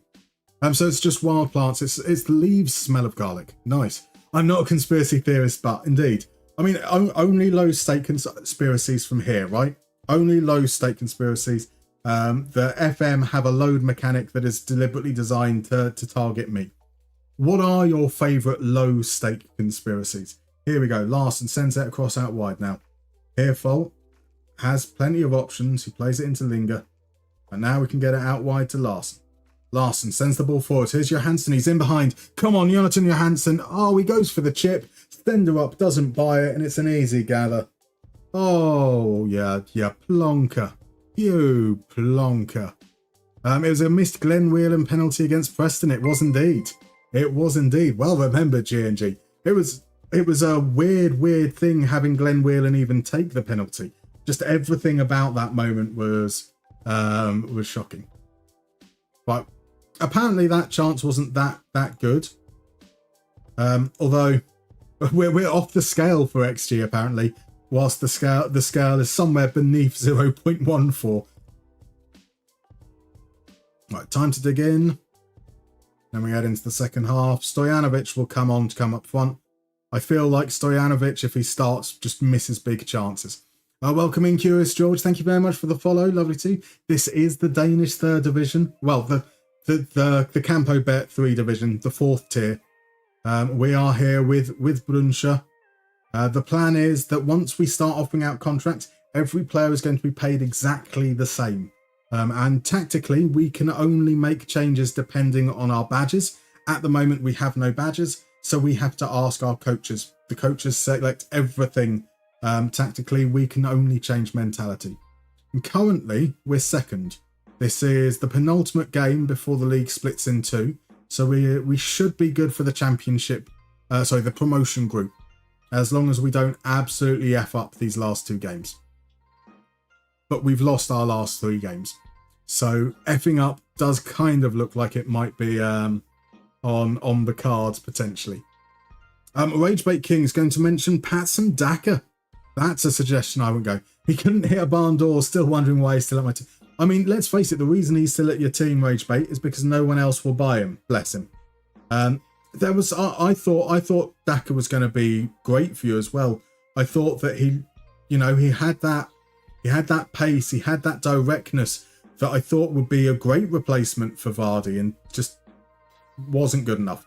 Here's Hamadi on the breakaway. It's a good tackle from Spasijevic. Now Larsen comes away with it. Can he play it through? Look at Johansson streaming through. Can he square it? Johansson takes the shot himself and it's pushed behind by Stender up. Argo was in the middle waiting for the cross. And Argo's probably going to feel very hard done by that he's the one that's coming off when really, Johansson should question himself for his involvement there. Right, Del Suze is coming back on now. So Hayes going to swing out right. Stojanovic.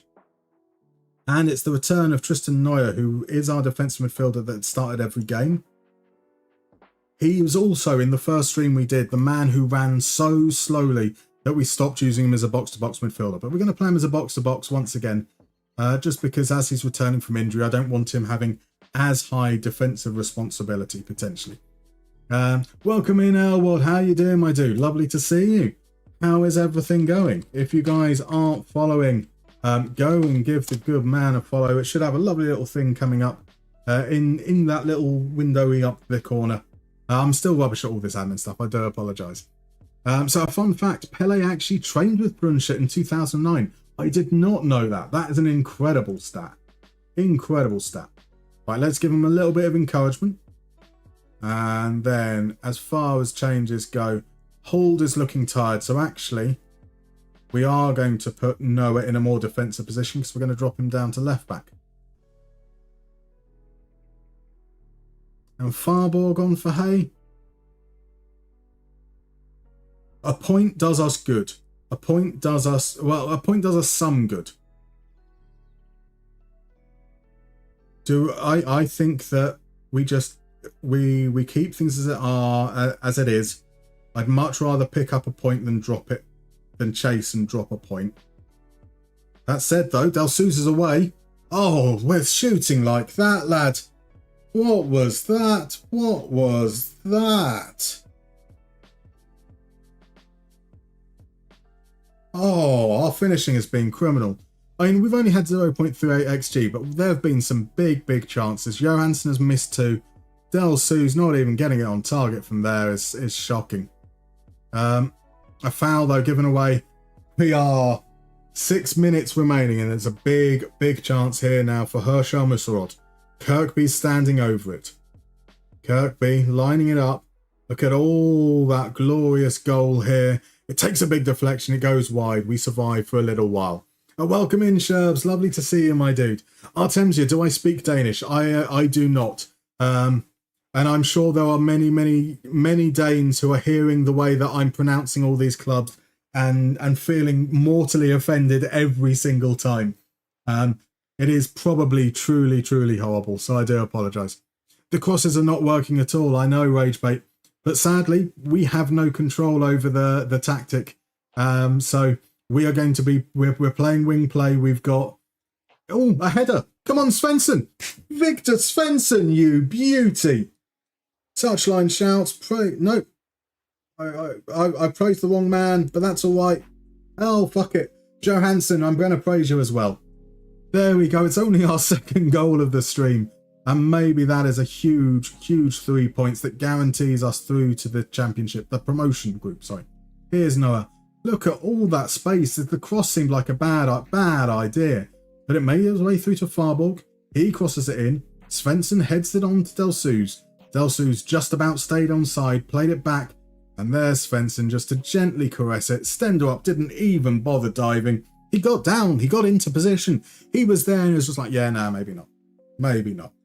I speak Danish better than Gattuso speaks English. I mean, it is worse than that. Let's be fair. So Elwood, I'm doing well. It's nice to be back streaming. It's been a long time. It's good fun, this malarkey, isn't it? Welcome, Totti Baldo. Lovely to see you, my dude.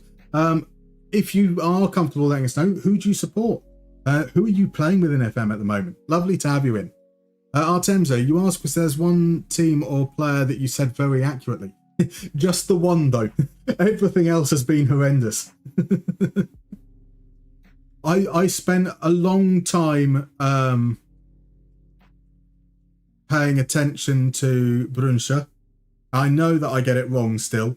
It was very confusing because everywhere I went, I'd find different pronunciations. One which accents the S a lot more than the other. But even then, I'm still getting both versions that I've heard wrong. Right, here's Noah. Come on, send it in. Johansson, just jump, please. Any of you guys. I'm going to still moan. We might have just made it 2-0. We might be winning. Yay. But this is absolutely infuriating. We send all these crosses in and players are there in position and they just watch. Like this one here. Here we go. Johansson. Attack the ball. He doesn't even jump. He does move himself towards it, but the ball's up here, my dude.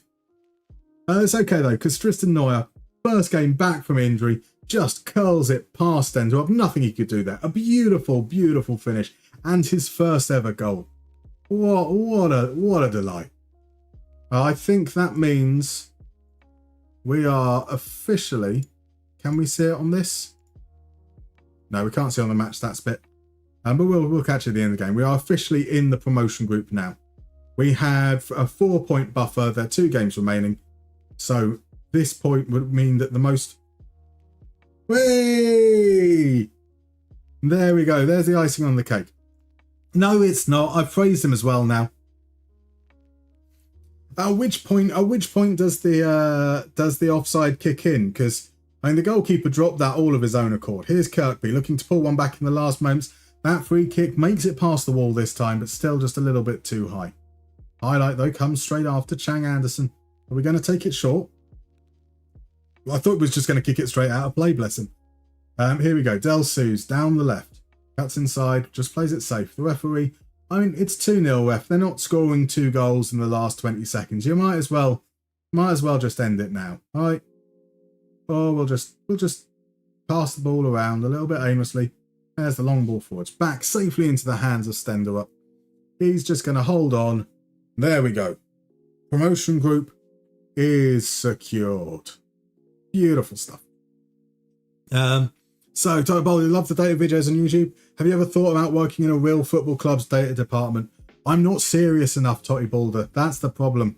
I would annoy people with my awful jokes and insistence on measuring things that other people aren't measuring. And they'll just be like, no, we know what we're doing. Just do the stuff we asked you for. A decent enough performance. We get the win. We've got the qualification. And obviously you carry points over into the next phase. So the more points we have, the better. We do want to win out. We do want to win the next game as well. You know, potentially we could go back top. Well, we are back top, but FA2000 have a game in hand, as do Vagyard. We've secured promotion. That's the good thing. We can rest these guys because our next game is a couple of days away. Home game against Holbeck.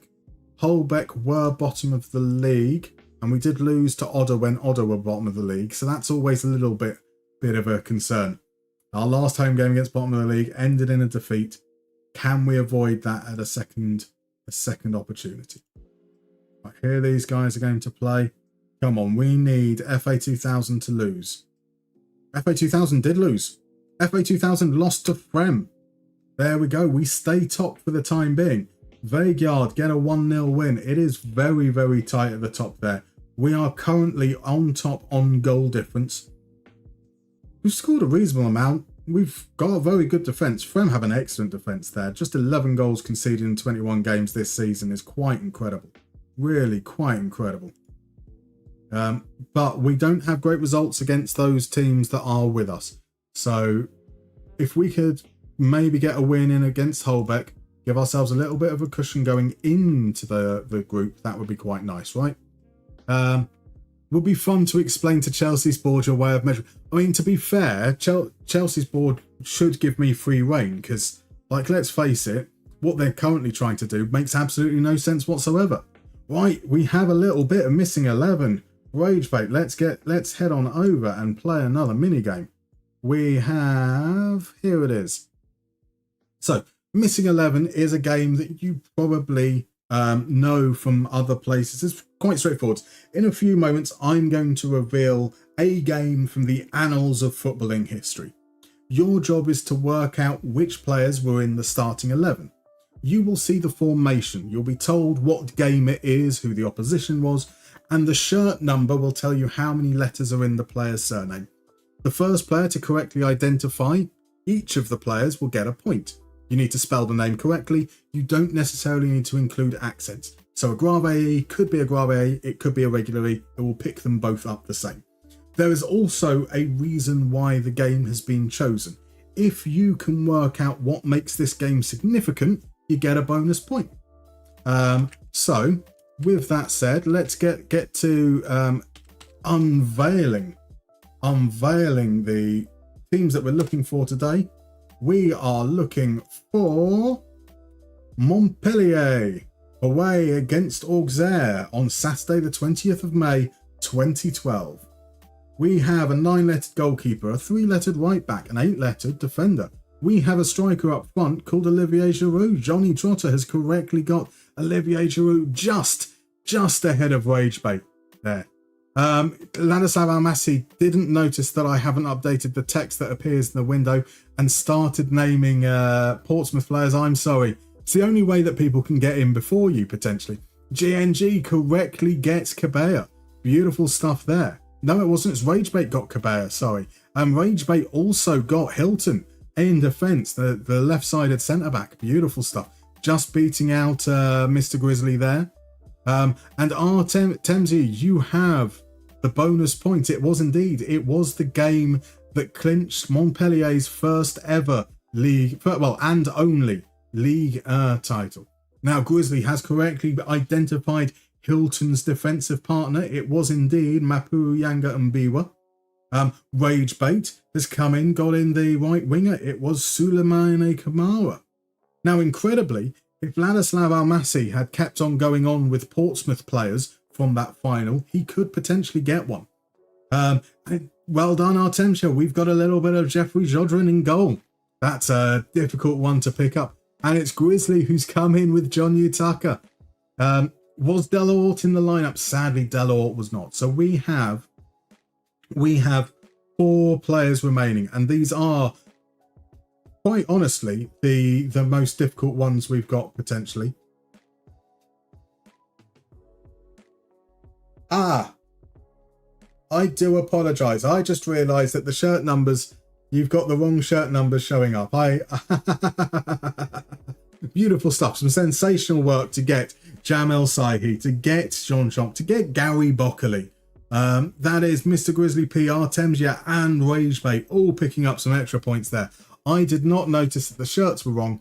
That's my bad. This is what happens when I make them myself. So I can confirm, though, that the last player is 7 letters. And this, well, both of the pivot are the 2 players I didn't know at all. But Artemsia has found the answer. It is indeed Marco Estrada. Some sensational work there, guys. That was, as far as these go, one of the trickier ones we have probably had. And Rage Game, it was the final game of the season before they won the league. Unfortunately, Artemsia got that straight off the bat. So it was the last game of the season, which is where they secured their first and only League title. Sensational work. Now, before we played that game, we did have a medical car arrive. Welcome in, medical car. How are you doing, sir? I hope you are having a fabulous week. And I spy a little bit of DMB as well. How are you doing? Lovely to see you, my man.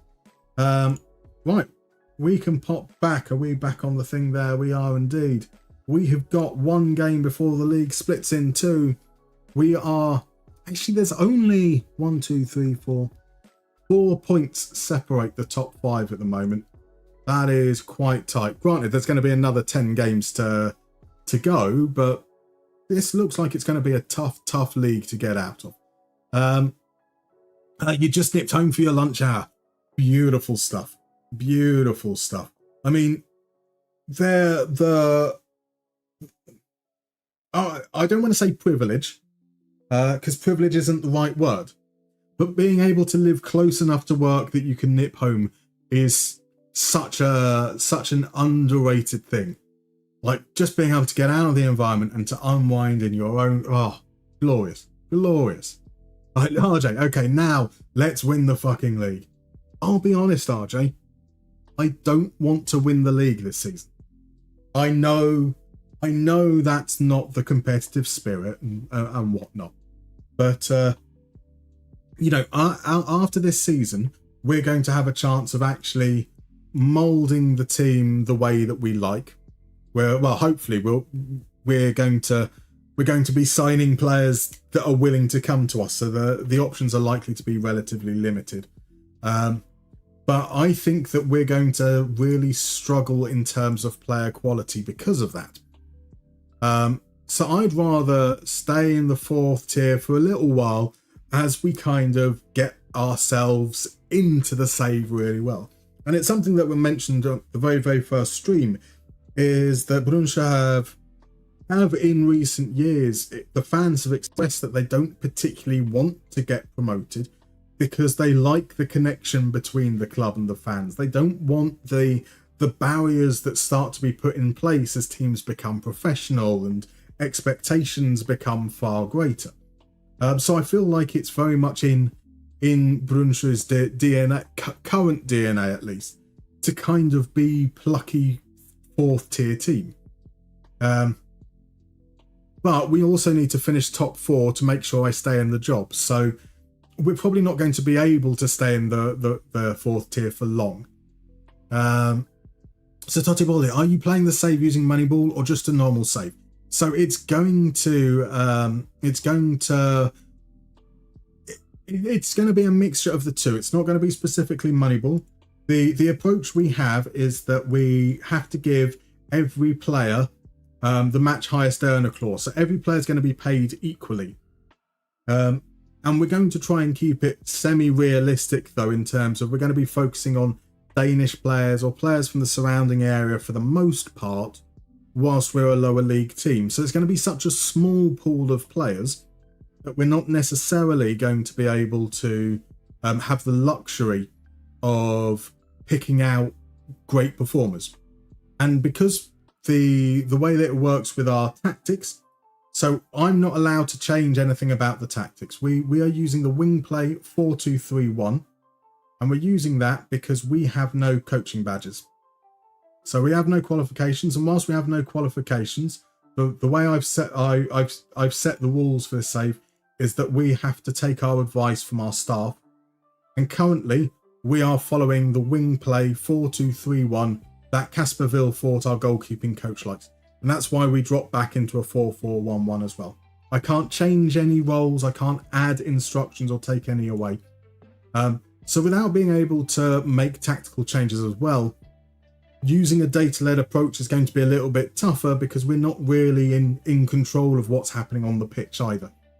So it's going to be a gradual evolution where we will hopefully get to a position where we'll be able to in due course. But it's going to just take a while to get there. Promotion wage rises will bankrupt the club. Thankfully not, because most of our players are going to be out of contract at the end of this season. And we can't prepare and sign players before they leave because Jacob Johansson is on 875 euros a week, whereas if everyone's going to be paid equally, we kind of need to keep that value to around 300 euros. So we need to wait for Johansson to leave before I can even consider giving out a contract. This summer is going to be the first summer is going to be absolutely crazy. So Ragebait, why not sign free agents? Is there an option like FM24 where you can ask the staff what players to sign? So I think you probably asked that before I answered the question. I say at the moment, we will sign free agents because we kind of will have to, but we're going to focus on what would be realistic for this level. We're losing to the team bottom of the league. Always bottom of the league. Always bottom of the league. That's an early bullshitting for them. So, we're not going to suddenly sign some random 28-year-old who spent the entirety of his career in Croatia, because that would be a bit weird. So how did I get into Moneyball as a playing style? I mean, I've always been fascinated by the use of data in football. And because I follow American sports, obviously Moneyball was a big thing. I've read the book by Michael Lewis. And I've always thought it's an interesting idea to explore. And there's often the way that people applied Moneyball. Come on, Raphael, hey. I think has been quite far removed from, say, the core driving factors of how it was used in baseball. So it's always just been something I want to explore. And because there isn't an analog, there are many different directions you can go to explore it. So it's just always been something kind of interesting. At home against bottom of the league. It's ridiculous, isn't it? It's ridiculous. Here we go. Johansson coming away with the ball now. He's going to send it out to Portman. Leads it down the line. Come on, Raphael Hay. Took a while for him to realise that he was the man near it. He plays it the back. Here we go. Holds to Hay. Hay sends it in. There we go. Jakob Johansson. That's a solid header. It was a flat cross whipped in. Johansson just had to get enough onto it to steer it in. It's not enough time has passed, so I can't say well done to them. But here we go. Takes a touch. Just really, really nice delivery. Johansson. That's what we need to do. How do you combat the fact that our players don't jump for headers? You send crosses in where they don't need to jump. Right, we are level. At the moment, it seems to be level in the other games. All teams on 37 points. Are Holbeck about to come back, though? Pulled, strong in the challenge there, wins it back. Right, Hay feeds it into Johansson. Here we go. Ayer, can he hold it up? He can. He plays it out wide. Hay, come on, Hay. Into Ayer. Ayer from distance, straight down Olsen's throat. A very, very easy catch for him in the end. No gift Orban. Definitely not some gift Orban, sadly. Welcome in, by the way. Thank you very much for the follow, Benny. If you're comfortable jumping in chat, I'd love to know who you support, who you're playing with in FM. Absolutely no obligation to jump into chat, though. Feel free to lurk. It was a cracking goal. Now we just need a little bit more of that. Can we get something here? Here, fault into Larson. Larson feeds it. There we go. Johansson with a lovely run. Now can he send it in? He goes high to Hay. Hay sends it in. Ayer doesn't bother challenging for it. Then from distance rattles off the bar. And now Holbeck come away with it to Hassan, to El Hadouchi. Out wide to Ertugrul. And Hall does his defensive work. Let's get a little bit of encouragement in just before this free kick is about to be taken. It's going to be Pierre Larson, our captain, 32-year-old, sends it over the bar. Never quite looked like it was going to come down. A lot of highlights in this game so far. Benny, you support Tottenham. Okay, I will say as little as I possibly can about the matter. It's been a tough couple of years for you. Bold. It is bold. I think that is for sure.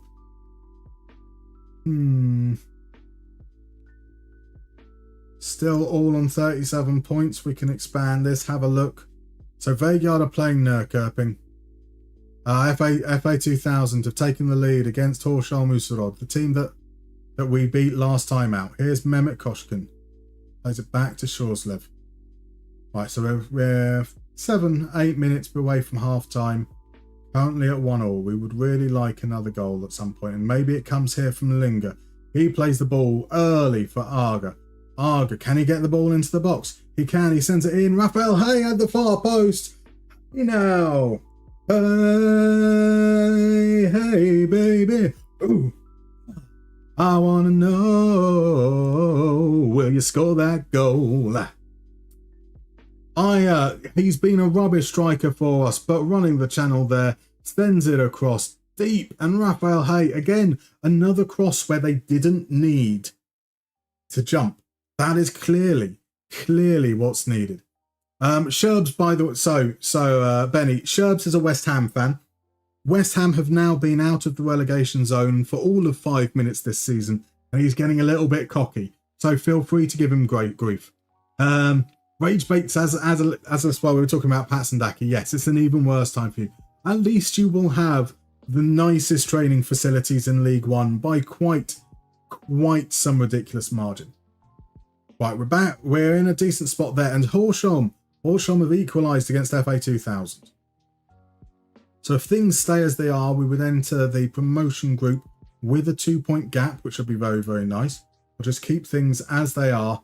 It looks like it's right on half time as well. The Horsham equaliser. Right, just 2 minutes into the second half, we send it in. Johansson does jump for the header. He doesn't win it, but he jumps, and that's all that matters. So Benny, you're managing Wolves currently on FM, season 7. Now coming off the back of a Europa League win and back-to-back FA Cups. Very nice. Your most expensive transfer ever on FM, 115 million quid from Barca. That is quite a lot of money. That is crazy. I mean, Mark Burnell is a phenomenal player, so makes sense. How's he been for you? Do you feel like it's been worth it as a signing? Here's Johansson into Agger. Back to Johansson. Oh, Johansson stops running. But it's okay. It might come through to Hay. No, he loses out the battle. And, oh, we've got it back though again. He'd lost the ball. That's horrible, man. Tum Turk. That's disgusting from Tum Turk. He had already lost the ball and he just kicked out at him. Disgusting. Welcome in Pep Napoli, who is a Napoli fan. I'm guessing the name is a big hint. Waiting for the coming of Maradona. Surely you've got it already in the form of Scott McTominay. I'm sure they're pretty much the same player, Maradona and McTominay. Dear Basis likes the a cappella versions of these songs. I mean, the useful thing about the a cappella version is without a backing track, it's not as easy to tell how far off key they are. But I'm glad I can't actually hear it myself. Right, here we go. Johansson, could we get a third? Or we're going to lose it. Here's Knack. Knack coming away. Olsen. Who was the guy that I liked? Oh, yes, was Sorry Bugger. And we need to sign Sorry Bugger. Here's Johansson. Plays it back to Larson. Larson, it's saved. Hayes got it. Can he make it 3? He can't. It's another save.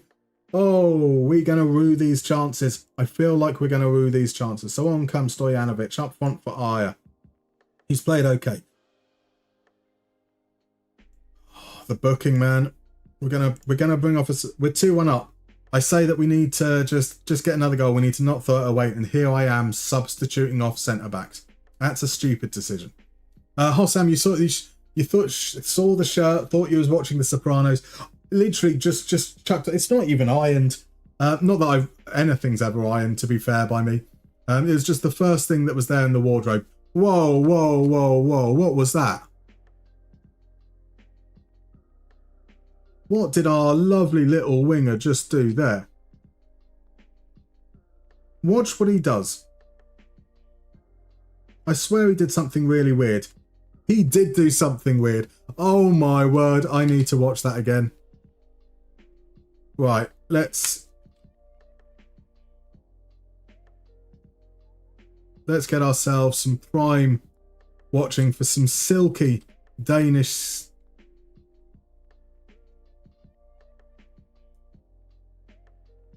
Yep, no comment. Let's watch our silky Danish winger. You have never seen skill like this.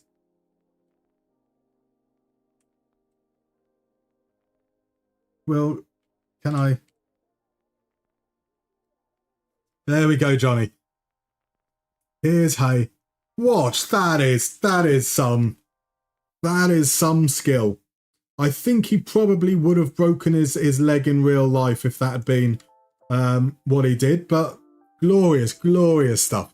Benny, absolutely worth it. Post paired it with Nathan the Cat and Murillo behind them in the 6 is unstoppable. That does sound like a sickeningly good midfield. Koku Smelsh, welcome in, my dude. Lovely to see. Just joined in time for the serenade. Oh, you are an unfortunate soul, that's for sure. Here's Johansson. He's away and we send another shot wide. Oh, we're going to rue these chances. We're going to rue these chances. Hello, Mr. Stewart. He's beautiful. I like the fact that he had a slightly lazy eye. I like those small little touches. So, Rich, you really need to install the free cam. Would it work on 2D view? Odd question, I know. I don't see why it wouldn't. I am scared of it causing this to crash. It allows you to scroll left and right. It doesn't allow you to do anything else, I'm afraid. But I was going to say you can do stuff with aerial view, but if you really like the circles of 2D, then that doesn't really help you much. Here's Idrissi. A chance now for Holbeck to equalise. Sends the cross in. Well played by Hereford. Hay comes away with it. Lingers. Now to play it out wide of the right. Larson now. Just lays it off. And we've got loads of space for Linger here. Larson waits a little while. Plays it back to Hereford.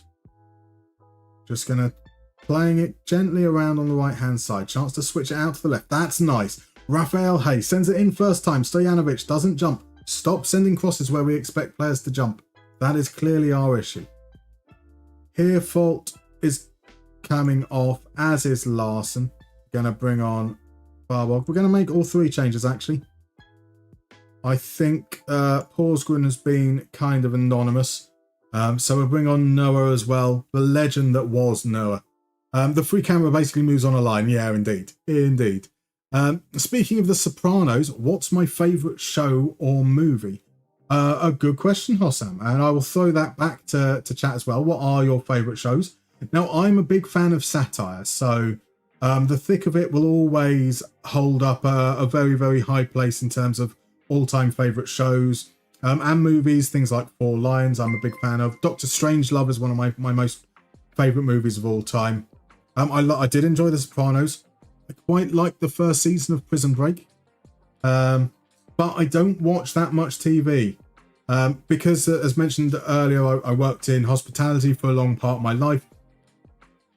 TV watching became very, very difficult because I hadn't fully embraced the whole, oh my word, what a save from Olsen. It was offside anyway. Because of the whole asynchronous thing, not being able to catch episodes at the same time. And kind of, so I never really was much of a TV watcher. I'll tell you, if Vinny had done that spin, the Ballon d'Or would have been his, most definitely. Welcome in, Matron. Lovely to see you. From France. Bonjour, even. You discovered your channel about MustermannFM and love it, so thanks for all that. No worries, I'm glad you enjoyed it, sir. Much appreciated. Bassy Boy needs to make a 2D version so we can view discs or cylinders on the pitch. Now, technically, I think that there are people who have changed the size of the icons. I'm sure there was a mod relatively early in the cycle. I don't know if it's been maintained. But I think that it's just a case of changing some graphic assets, essentially. So you could potentially do that relatively easily. He says, having not looked into it enough to be able to say. Now, different size discs for a 6'5" player versus... If you could give some sense of both broadness and height, that would be quite cool. Like maybe a player model. Maybe a player model. Here's Mock Dad. Mock Dad's trying to mock us. But it's okay. Chang Anderson does really, really well to get down low, gather that ball at the feet of the attacker. We're into the last few minutes. A win here would be huge. And Johansson set away. Did he manage to stay onside? He did, but the keeper got there first. It's out for a corner. Come on, lads. One more goal. Just make me feel comfortable. Noah's going to stand over this. He's going to swing it in with that wand of a left foot. And by wand of a left foot, I think he's probably got something like a 7 for corners or something. But that's good for us. Here's Hay. Hay can't beat his man. He's going to try again, though. Is he? Or is he just going to waddle around? He feds up Noah. Oh, Noah, fresh off scoring his first goal of the season last week, skies it from 9-10 yards out. That could have been the moment. And it's a straight into another highlight. And player goes down. It's going to be a free kick. Back, it's just being told to, calm down. No need to go back it crazy. No need to go back it crazy, man. Here he is again. Here's Farborg. Come on, just another ball through. We are best when we have Johansson running through. But here comes the cross. Idrissi gets it clear. Hayes going to get there first. Hayes going to find Noah. Noah into Johansson. Johansson takes shot from distance. It's a relatively comfortable save down to his left, and Olsen pushes it behind for a corner. We're not going to see it. Into the last few seconds. FA2000 are currently still drawing. We might have a 2-point gap at the top of the league at the end of this, as long as we can hold on. Lingo is going to take as long as she can. Doesn't even let us send in the free kick. There we go, 2-1. We got back some rhythm right before the end of the split. Beautiful stuff. It looks like a draw. Vagueyard won, though. Vagueyard got a goal, so we are joint top, ahead on goal difference. A very deserved win, I must say. Very, very deserved win. 3 points exactly, Johnny. So, yeah, we have to do whatever the assistant manager says. We'll go with that one. I would have probably wanted to have been a little bit more positive, considering I called them all in for a meeting and told them they were rubbish. But there we go. The latest results. Here we are. An 89th minute winner for Vagueyard there. We have plus 14 goal difference. Vagueyard have plus 12. I think it's on head-to-head because did we lose to Vagueyard in the first game of the season? I keep on pressing the wrong buttons. League sorting rules. A one-leg championship playoff will be played if up to 2 teams finish in the same position with the same record after 2 league sorting rules are compared. A one-leg playoff was... That's the only league sorting rule that they say there is, though. Helpful. But there we go. Sundby and Odder still have a game to play, but they are set for their groups. We are going to be facing off against Veigard, against FA2000, against Frem, against Sundby, and against Neukörbing for possible chance at promotion. Top 2 go up. Board wants us to finish 4th. And that does mean we have at least one more away game against FA2000. Let's all meet up in the FA2000. La, la, la. I need some words for it. La, la, la, la, la, la, la. La, la, la, 30 years ago. Right. So does the average of the metrics we have in game reflect the real ones in real life? Some do, some don't. Obviously, there are some quite noticeable things like Opta, which doesn't. There are some elements as well where I would say the XG in Football Manager is going to be slightly different because it's able to calculate it literally based on what the real odds are in that moment. So if a player is in a specific position, the game literally knows what that chance is, whereas from real life, it's inferred data over what the performance of people have been in that situation. I know that's not the greatest explanation, especially English to French. That might not translate particularly well, so I do apologise. But generally speaking, things like header win rate, tackle win rate seem to be along the same lines. Passing percentage tends to be a little bit higher, but that's also because FM is able to distinguish what a pass is. So one of the big problems that data aggregators have in real life is knowing whether a pass is a pass or a clearance, or whether it was meant to go somewhere. And again, because that's done programmatically, you're able to calculate things a little bit different. Plus, FM has a tendency to pass the ball around the back a little bit more under not enough pressure. So Hossam likes mysteries. Your favourite show is From. You should watch it if you like unexpected plot twists. I'm not familiar with it. So Rich says it's a bit abstract. You're thinking of the Death's End, where an alien artifact crushes the whole solar system into 2D with aesthetic beauty. That's it. And Johnny is familiar with the writer. Fair enough.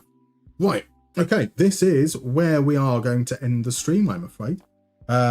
Because it seems like a natural point as the league splits into 2. I am going to be back on Tuesday morning, somewhere around 11 a.m. British summer time, as per normal. If you want to know when things are going on, we should have a video out on Monday. I will probably be up all night chatting about the NFL draft as well. Come join us in the Discord. Should be absolutely lovely. Now, YouTube, thank you guys all very much for coming along. I'm going to end the stream there first, and then over on Twitch, we're going to raid on over. So a massive thank you to all you guys over on YouTube. Hossam, I know that you've been around, you've been chatting the last few moments. I'm not sure who else is still about. Hopefully, Pep Napoli, you are. Thank you so much, guys, for dropping by.